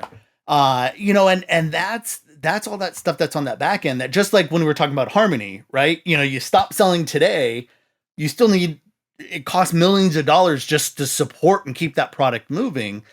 That's what Kaleidescape is, very similar to that Harmony, is everybody focuses on the box cost. But really, it's all the software on the back end that's really what you're paying for, that nobody else provides, that you're not getting out of an Apple TV, that you're not getting out of, a disc player, an Oppo, doesn't matter what, not out of the Plex, not out of whatever, and it's like, hey, could I build a Plex that can do certain things? Sure. But then again, we get into the, how much am I tweaking and how much time am I spending building my collection versus watching my collection? And now, my collection, I think I've got about 850 movies now. So I've blown through my 40 terabytes, right? And I'm going to pick up a new one at some point too, cause I need probably another 48 or a 72 to get in there. But again, I can still buy movies, and all I do is I delete the movies off my hard drive and re-download new ones on. So it never stops. And you still own them. I still own them. So I can re-download them again. You still own them. Yeah. Yep. And that's what's great about the Terra is you're only 10 minutes away with a 1 gig connection, but you're only 10 minutes away from re-downloading that movie that you deleted and watching it again. I mean, we did it the other day, again, I was full up. And so I bought, Spider-Man, right? So we just released it, done. I had it pre-ordered. So I was already, it was ready to go. I've been waiting for it to come out, and they waited so long. All these movies have been coming out so fast, and the studios held that one. But it came out and I didn't have space, but it's like, okay, delete a few movies. 10 minutes later, it's on there and I'm watching it with my family. And that, I have to say, by the way, I mean, I don't know if it's my favorite. I've heard some people that say that it's the best. I don't know. I haven't gotten there. I probably got to watch it again. But it was great. Had you seen it before? No, I didn't see it in the theaters. I was waiting for Kaleidescape. So first watch was last week, right? Because it's like, that's part of my thing is I'm buying these movies and I'm spending the money and buying the movie on Kaleidescape. I'm going to not, before the movie theaters were closed, in the last 2 years. But, but now that they're open, I was debating, do I go to the theater for this? Yeah. And I'm debating right now, like for like the Batman, like kind of want to go see it in the theater. So good. I got my sweatshirt on. There you go. So good. See, I just got my movie night. Movie night. There you go. But it's those movies that, sometimes you just want to see it in the big theater, Yeah. But I waited, and I mean, it was great, man. I gotta say that, that movie, that one gave me the feels. It was, it had all the older stuff. It had the newer stuff. I was, my daughter's 16. And so, she didn't grow up with the Tobey Maguire Spider-Mans, right? And so Right. I think it's a little different if you're catching it now. It's just cool because there's three Spider-Mans and there's a good story.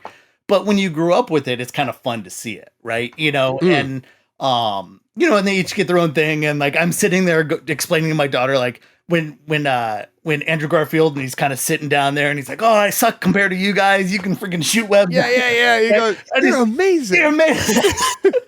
You're amazing. No, you're amazing. And I'm explaining it to my daughter. Well, that's because his was the amazing Spider-Man. Amazing. Right. Yeah. Oh God. And That's it's those inside things that not everybody gets, right? And that's fine. Right. It's like the adult jokes in Shrek, right? That kind of go over the heads of the little kids, but make it so that it's fun for adults to watch. It's that inside humor, but yeah, no, man, I thought it was phenomenal, to be able to play it back in my system, and it looked great, it sounded great, and again, worth the wait by far. But sometimes it's fun to go see it in the theater. So I go back and forth, but I'm like, that's why I can afford to buy it for $20. I saw it. Yeah. My wife saw it and my daughter saw it, and a lot of times my brother-in-law comes over. So, again, 10 to $20 for a movie on Kaleidescape for that quality, still cheaper than going to the theater. And I got snacks. Oh, yeah. I got everything else. It's not a $50, $70 movie theater night. Yeah. And that movie, I think I got it. So I got my Kaleidescape on Monday last week. Spider-Man dropped on Tuesday. Yep. So it dropped at midnight out your way. Yeah.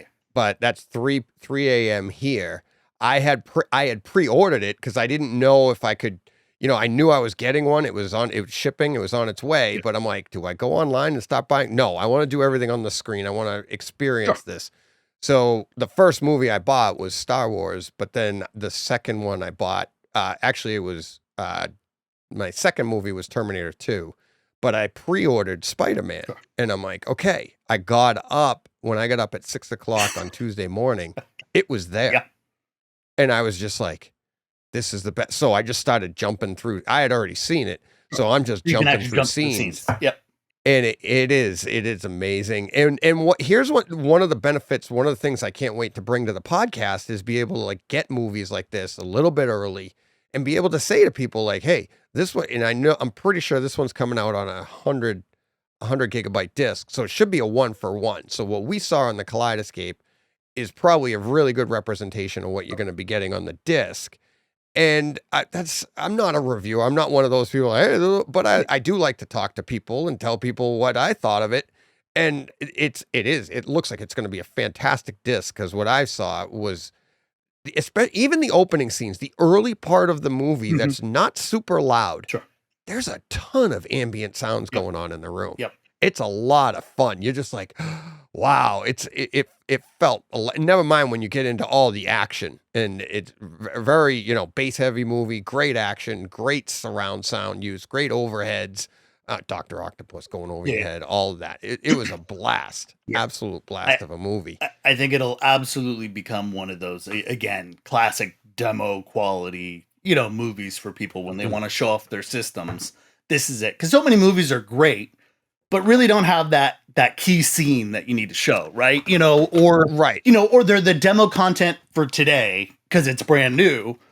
But 6 months from now, when there's 5 other new movies, nobody's playing it anymore, right? And so, whereas, again, there's just certain movies that, they hold up through the years, and so, that's just one of those things where, you look at it and it's like, oh, okay, now it's just a new version. And when 4K like Blade comes out and, and all these movies and it's like, oh, now I can show this in its utmost again. And I think this will be, one of those classic. It's got great Atmos. It's got, it's got everything you need, to do a great demo, for LFE, for HDR, for, surround. The HDR is fantastic. Yeah. The HDR is really good. That scene when he's going after Electro at the beginning of the movie, when he's trying to capture him and they're out at night in the high tension wires and the night sky and the tree, the electricity of Electro, you have so much. It's such a dynamic scene, picture wise, because you have the lightning against the night sky, which isn't completely black. It's like got a nice blue to it, and then the dark tree. It's an awesome scene.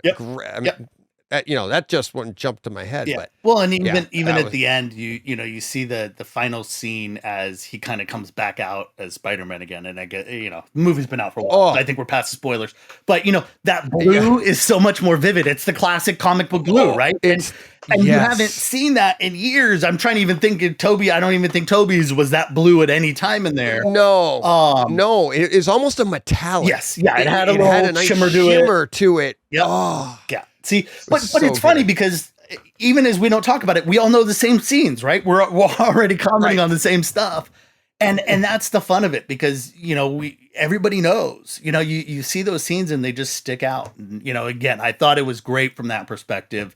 Much like in Infinity War's Endgame, there's just some of those movies that just bring everything together in there. And so, it's an absolute blast to be able to watch, anything on there, but great movies are great movies. Oh yeah. Yeah, absolutely. And it's funny too, because when these movies come out, like my listeners are like, oh, I can't wait for you to break this one down. But I've kind of over the years have set a limit. I'm like, I don't do them at least for a year because everybody's doing them right now. And I don't want to be that guy. I want to be the guy that comes out a year from now and go, remember this movie? Plus gives me the opportunity to do movies that maybe you haven't really put a lot of thought into, and then boom. Yeah, and then there you go. One of the things that I want to, start doing, and again, I know you'd be great into that as well, is like, let's pick a movie that everybody can kind of watch, right? And then have a discussion on it where everybody's seen it recently, or, I see movies all the time where it's like, we talk about a movie, like you said, that maybe you haven't seen for a year or two, and so it's not fresh in your head, and it makes you're like, oh, I don't remember that. I got to go back, and then you go and you rewatch those movies. And I think so many movies deserve a second watch or a third watch to really get an understanding of it. Cause sometimes the scope's just so big, or you miss something, or, like I said, it's hard to fully understand everything. And so, I'm always a big believer in, going back, watch it again. There's so many other movies. Sometimes it's tough. We always have the joke of, you watch the same 50 movies. Exactly. Own all these movies, right? I could watch something new, but no, let's watch let's watch Blade for the 50th time, exactly. But I do think that, a lot of movies deserve that second watch to really get a feel for it, to see those that secondary level. So many directors do such a good job. I think Nolan does a great job at that, but there's just so many layers and levels to it. That you really have to watch it more than once. It's like, oh, it's Inception. It's great. It's cool. It's this and that, but it's not until you watch it, multiple times that you really get it, know? And that's what I try to do. Yeah. That's what I have one for you. It's like the one I reviewed a couple of weeks ago, Behind Enemy Lines. Ooh, I reviewed that a couple of weeks ago based off of somebody sent me a picture on Twitter and said, do you know what movie this is? And I was like, yep, that's Stealth. And that triggered something in my head. And I replied back. I go, that's Stealth. Love that movie. I go, but another movie just like it is Behind Enemy Lines. And then I was like, oh, I should watch that again. So I did a podcast on it. And there are two scenes in that movie that obviously the chase scene where the missile's chasing them when they're getting shot down at the beginning of the movie. That it's a demo scene. Yep. It's a must-own. It's a Blu-ray, but it's a must-own disc for a home theater because it's an amazing scene. But it's like, that's the stuff that's what I'm trying to do. Is like, obviously Spider-Man's great, and all these Marvel movies are great, but let's bring those little ones to the table that are like, hey, all right, and the listeners are loving it. I love, and I appreciate all my listeners. They're like, oh, had to buy another one. I guarantee you, I will be. I think I own it, but I will be watching it in the next 2 days now. It's because awesome. of that. So I'll have to check out the podcast on it for that too. So yeah, I mean, I think it's fun. I love that with, like I said, I know you're just getting started with it. So 20 movies, still a good amount, but you're buying brand new movies that you knew what you were buying, right? I sit there and I flip through it, 850 movies, or I think there's 700 on my unit, right? Because that fills up the 40 terabytes. So I just sit there flipping. There's stuff I haven't watched in a dozen years or longer, Right. and I'm just going, okay, let's go see what Ice Harvest looks like again. Let's go see what, there's so many great movies or movies that I bought that I never even watched, right? Like at the time, especially, I grew up like this, like a lot of us. When the movie was $5 in the bin, bought it. I mean, it was like I bought so many DVDs through the years. And even now when I buy them and I can't watch them even on Kaleidescape. I just buy them because they're on sale, right? So same thing, I buy them when I'm on sale because I know I'll watch them eventually. And then that gives me so much cool content that, you can just kind of watch whenever. And so, or again, rewatch years down the road. And so it's always fun to be able to, to see that kind of stuff. I watched probably a month ago now, but I watched The Professional. So Leon the Professional. I hadn't seen that in years. Haven't seen that in years. And again, I had it, picked it up. I think we have it in 4K now. So I was like, let's check it out. But there's so many good movies, that are older. But just hold up and deserve that extra view. So yeah. And that for me with the podcast, and if something pops in my head that I want to do, now it's not like go on Amazon. When can I have it? Oh, I can't even do that one this week because you know what? It won't be here till next week. Sure. Right. Now I go on Kaleidescape and be like, boom, it's there. 10 minutes. Yeah. All right. I haven't even sat down yet, and it's like, and you just have the best possible quality. That's the last thing I'll say for today. Anyways, I'm going to do a lot more on Kaleidescape, but for me, what it is as an enthusiast, I've always strived, going all the way back to my Laserdisc days. I know you appreciate this too, is, everything in our home theater and a lot of the stuff that you're working on with everybody, it's your chain, right? And we're always trying to create, upgrade our weakest link in our chain, because you're only as strong as your weakest link. And I always wanted to know my source was the best possible quality. And that's why I'd have a Laserdisc player, even though I was on a 32-inch TV, but I wanted to know my source was the best I could have. And then I'll work back from there. Getting the Kaleidescape to me that's the last step for me in the evolution. Cause the way this company has been around for 20 years now, and the longevity of the program, and this is, I think, where everything's going anyways. Yes. Right? It's like discs seem to be going away.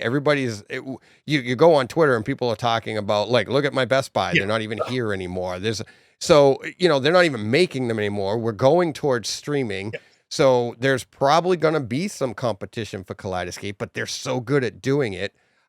I think for me, it's a worthwhile investment, because I know that I have, just going back to, not to pick on Disney, and I'll get into it later, but I think they're doing it for a reason, the 66 gigabyte discs.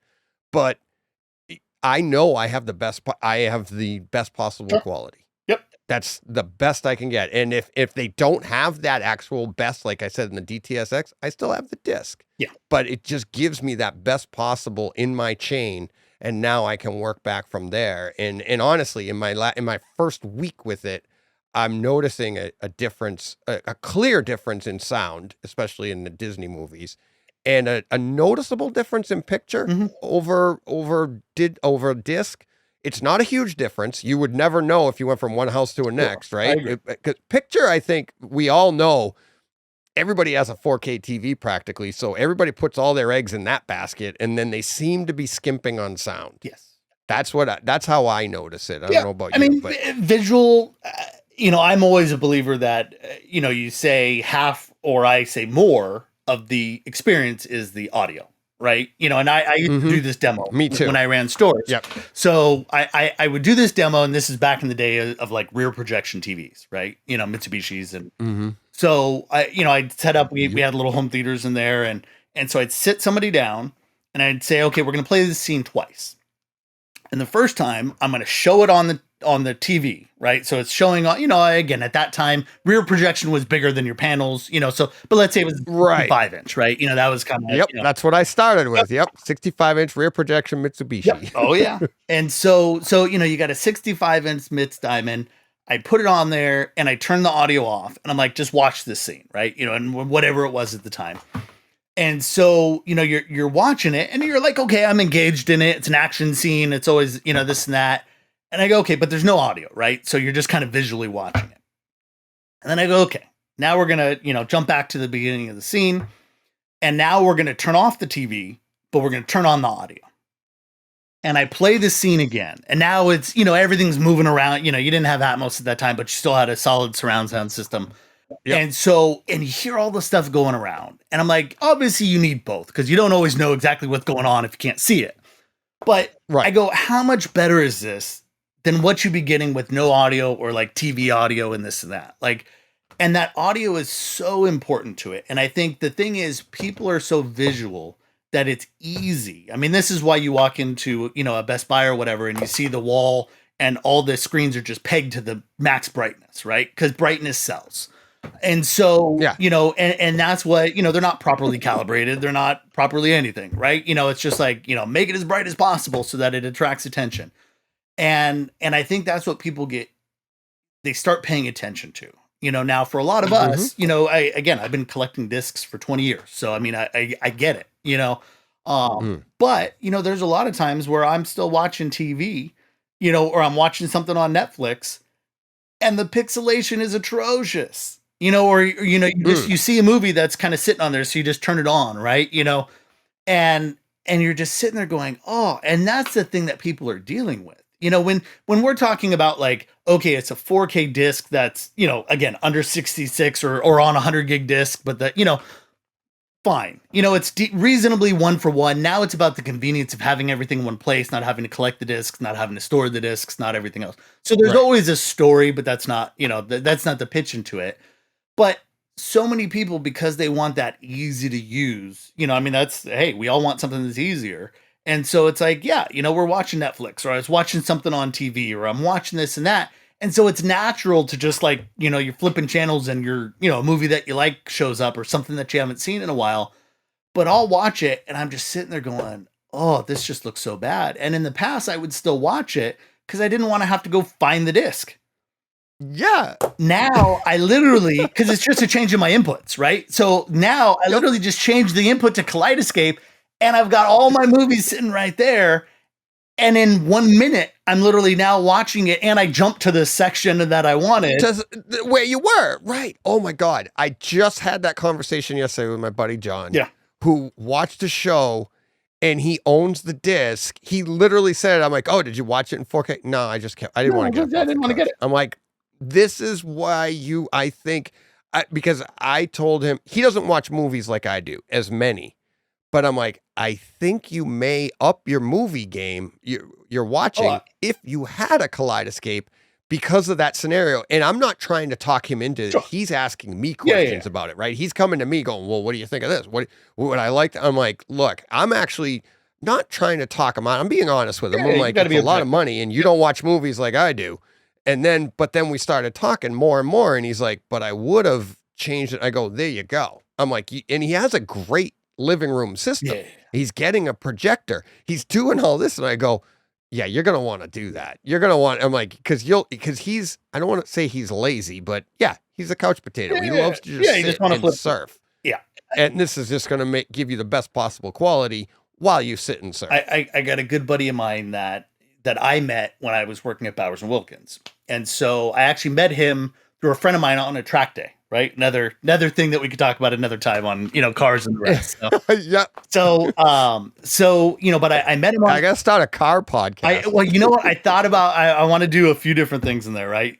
Just say, we'll talk about movies, theaters, alcohol, watches, and cars. Like, what are the most expensive things that I could spend my money on that I shouldn't be?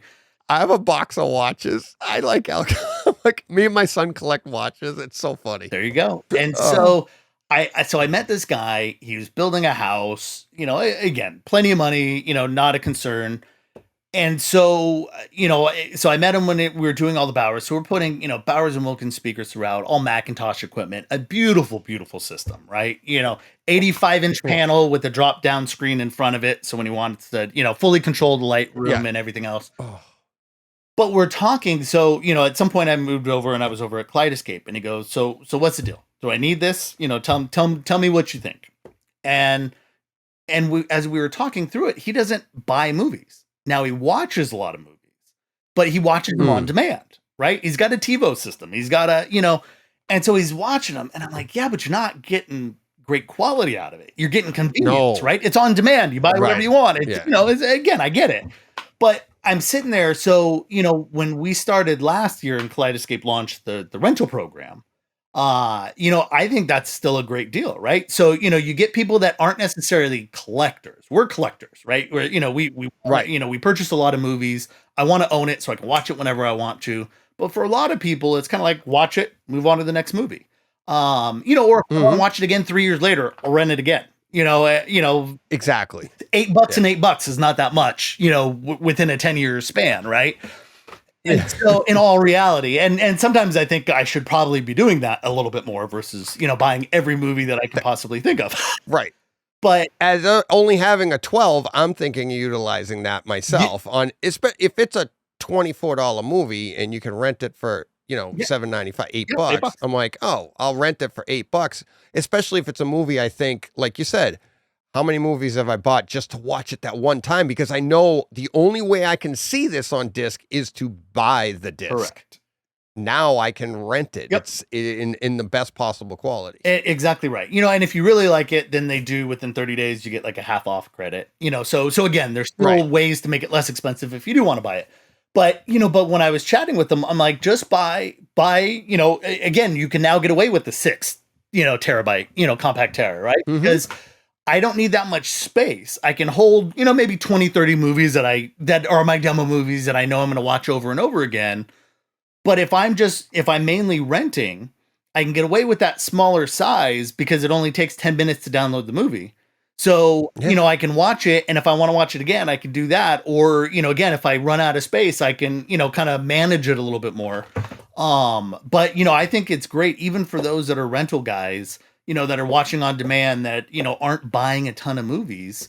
It becomes about the quality. And if you've spent, even 10 grand, but, 10, 20, 30 grand, everybody thinks about, Kaleidescape on the, 100 grand systems and this and that. But, it's 6 grand, 8 grand. It's an investment, no debate. But, when you look at what you're buying for movies or what you're paying to go to the movies or what you're doing this and that, to make sure that you have that great source content at the beginning of the chain, because it really doesn't get any better. I mean, the reality is, Lumigens and the rest and madvr, they can upconvert a little bit. They can make good look better. They can make great look greater, but you can't make bad look great. You can only do so much. Right. Scaling is not, take a 480p DVD. It does not look great on a 4K TV or a 14-foot projector. It just doesn't. Right. And that's where, having good quality source content, but then also realizing that the reason why discs are dying is because people aren't willing, a few of us are, we know, but small percentage, most people are not willing to give up the convenience. They just want to be able to flip channels, and just like you said, buddy, just like I've done countless times before I got mine, they're willing to watch the lower quality and kind of complain in the background than to go find and fish out the disc and go find it. And I think that's one of those values that, you will watch more movies, and I guarantee you will, just the same as I do.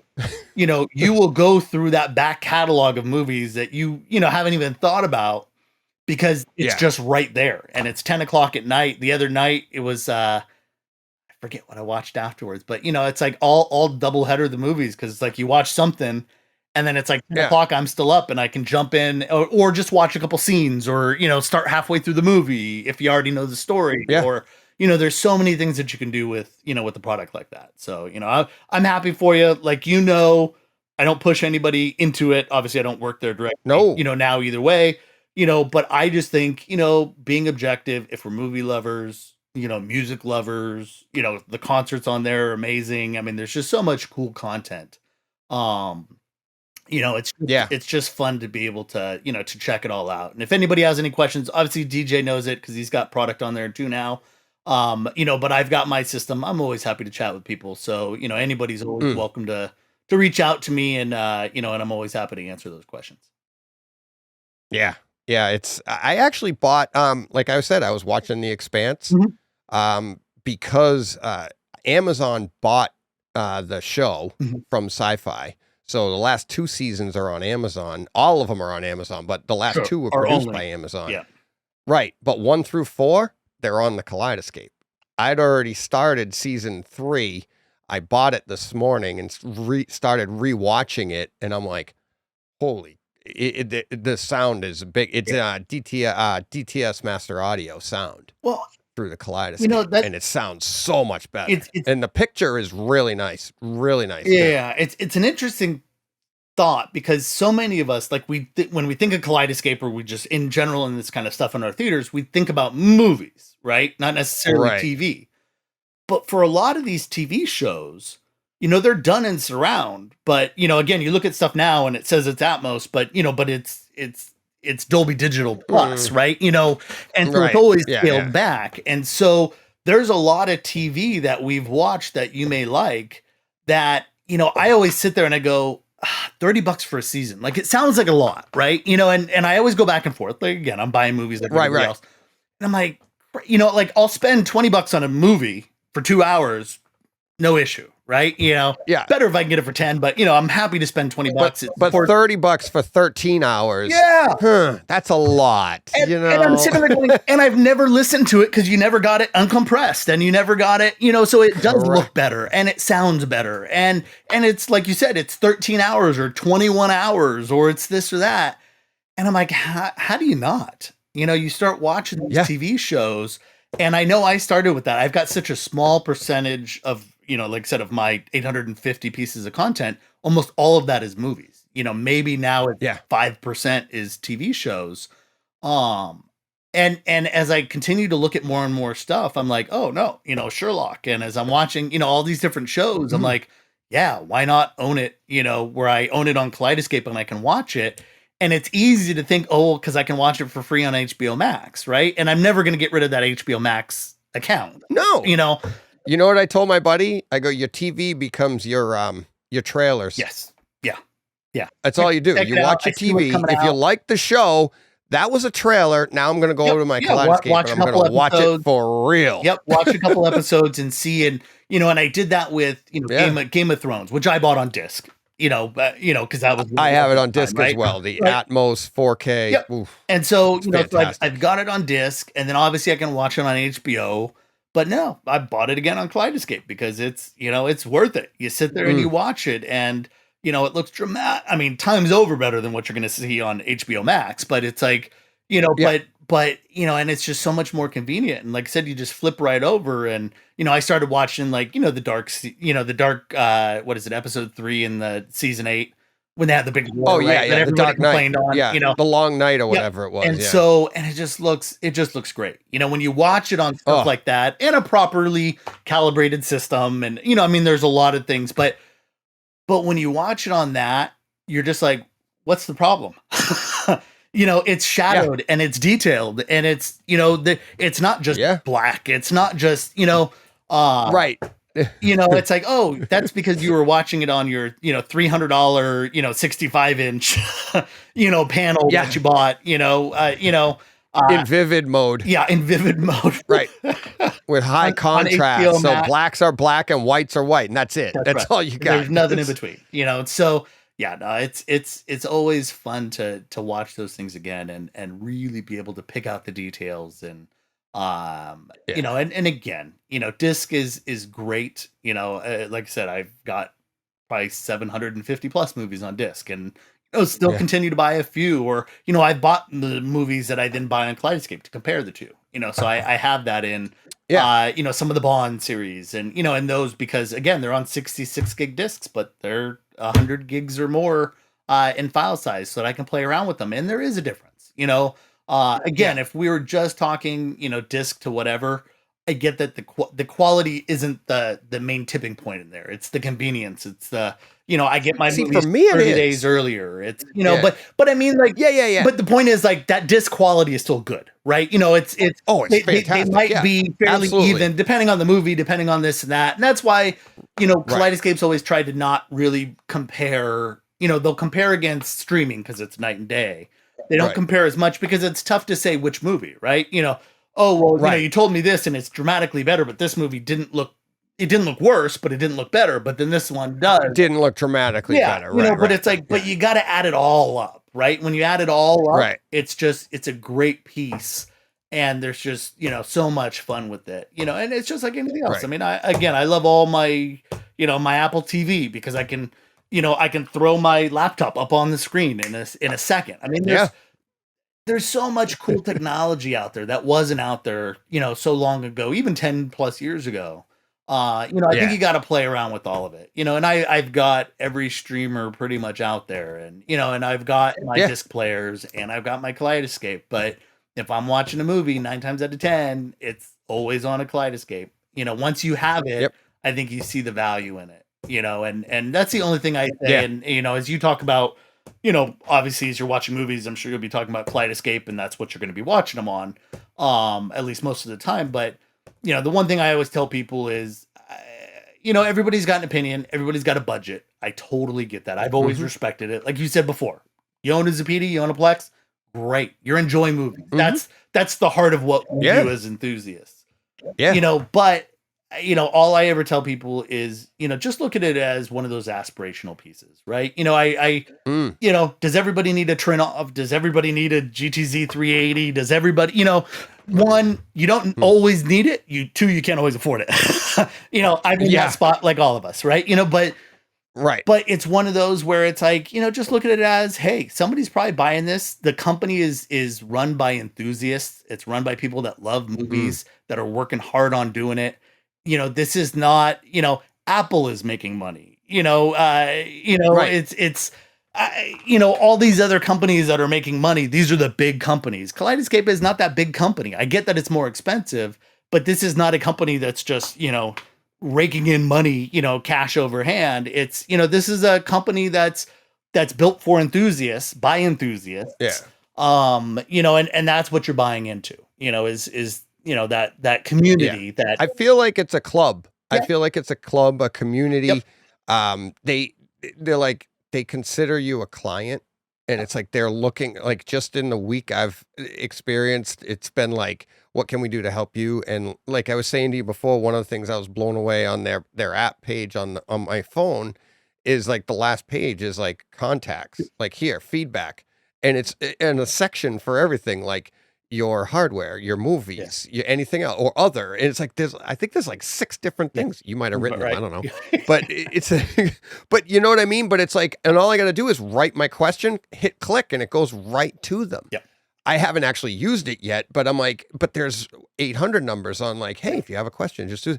They're just, I mean, that's what you're getting for your money. And it's like, I mean, you get what you pay for. And I really do feel like I'm getting, believe it or not, I feel like I'm getting a great value, because I just think it's so, having been in home theater for over 30 years, having looked at this and envied it since the early 2000s, and now to have one and be experiencing it, I'm totally going to take advantage of it. I love it. And I understand people that are like, well, hey, that's a lot of money. I get it. Believe me. I'm glad they came down to a price point that I could meet them at, but it's still, even when it was 40 grand, I thought it was a great product then. You know, exactly right. So no, absolutely. Awesome. Oh man, Brett, it's been a while. Another. It really has. I've talked to you a bunch since then. I mean, Yeah, and so your review is coming out next month. We'll talk after that. That'll be 4, so maybe 4th of July we'll do something. We'll be 5. There we go. Hey, I mean, and I know, and that's what made it great. Is you've always said like, just have me on. We'll talk about anything because you just love to talk home theater. yes. You love to jump around like I do. I love that. I think that's why we kind of hit it off. I'm like, we've done like 4 podcasts that never made air because we were just on the phone. We just gonna have to remember recording a all of our couple times conversations. ago, we're like, we can't record tonight, but let me call you and tell you why. 2 hours later, we're like, well, why didn't we record this? That's right. And it was like, good stuff. but that's, yeah, I am so excited about your new venture. I keep calling your new, I don't even know what to call it because I feel like it's so new. It's such a great idea. And like, again, everything's in the show notes. What, Market Maker? Yeah. So Market Did I get that Maker, right? MRKTMKR.com. And for anybody that's, again, listening to it, if you go to the homepage, there's some stuff on there for dealer stuff. So you may, feel free to look through all of it. But if you just scroll down to the bottom of the homepage, there's a little section there to subscribe so that you'll get on to surveys, and you put, it's consumer enthusiast, dealer integrator, manufacturer, distributor. So just, again, assuming you're an enthusiast, put down enthusiast. And then as I send out in April, like I said, we'll send out the survey. It'll be great. We'll have some sort of giveaway with it that will probably be, again, worthwhile for everybody. But this is really, as we talk about it, and I think what time we jump on here? It's 7:30 now, my time. We jumped on at 6, 5? Yeah. 5. I don't even remember. 5, something like that. So Yeah, we've been talking for hours. I love this stuff. That's how, in my mind, I would say that's how you can tell the passionate people, right? Because they'll talk forever. Right. Personally, I'd probably edit a little bit of it out, but it's always time. I love that. People will watch it, and the enthusiasts will watch it. And I'll get people that will call me up and say, like, "Oh yeah, I watched this. I'm 2/3 of the way through it, and this is great." I'm like, "Really? Yeah. Who wants to hear me talk?" Shit. But right. But no, I love it. So definitely, I think that it's an enthusiast, category. I want this category to continue to grow and be strong. And, no matter what you are, if you're a Lumagen guy, a madvr guy, a Kaleidescape guy, a Plex guy, whatever it is, the idea is we need to gather our information because sometimes it's hard to aggregate it all together. And I think that's really what I'm trying to do so that I can take the wants and the needs of the enthusiast community, give it a voice to the integrators so they know how to speak to us, give it to the manufacturers so they know what to build for us. And that means, again, you guys taking 20 minutes out of your time. I always tell people, and I tell dealers the same thing. If you aren't willing to dedicate your 20 minutes to this, don't be complaining when those products don't come out that you want, right? Here's your opportunity to actually contribute. And again, totally private, totally this and that. Everybody that knows me, this is my word on it. I'm trying to build a solid business. And like I said, I think it's going to be great. We're going to have some fun with it. And I'll be coming back and doing podcasts with you, and you'll probably see me in other places as well. Because again, I want to get that information out there, make sure that people are taking the surveys so that they can get out there. So, please sign up, hit the website, information will be in there. Take the survey when it comes out in early April, and then we'll talk about the results. I'm always happy to share this stuff. I think it's great because then you get to see what other people think is important as well, right? Sometimes we get in our own heads, right? I need to have this, I need to have this, and it's like, well, guess what? You're one of 3%. So while it's still valid, maybe I need to give that one up, right? But if 80% of people, then you can be like, this makes sense. So yeah, like I said, I think it should be a lot of fun. Awesome. I'm looking super forward to it. I appreciate the time as always, DJ, and everybody listening. And again, if anybody has any questions in general outside of the survey, hit me up. My contact information's on the website. Otherwise, you can catch me at brett@marketmaker.com. And again, always happy to answer any questions anybody has about theaters, whole house audio, video, lighting, shades, whatever you want to talk about. Let's discuss it. Awesome. Oh man, Brett, thank you very much. Thank you. I could keep going. I know. So could I. But that's it. I'm like, hey, it's like, but all right.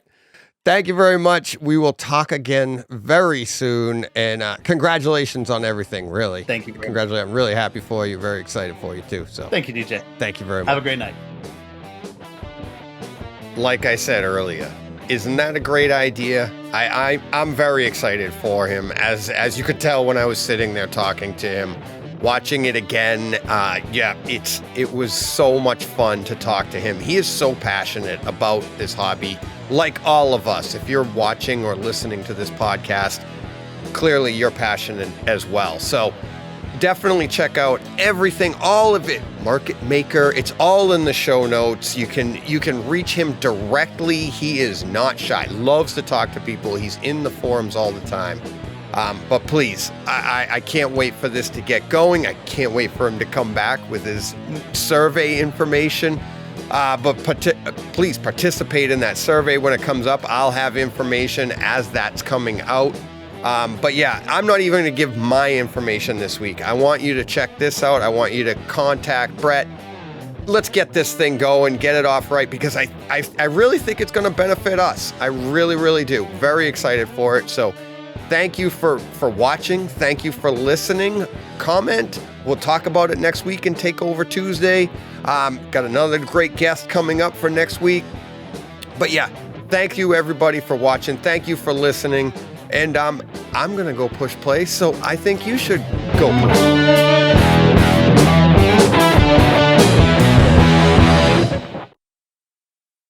Hey, Fred.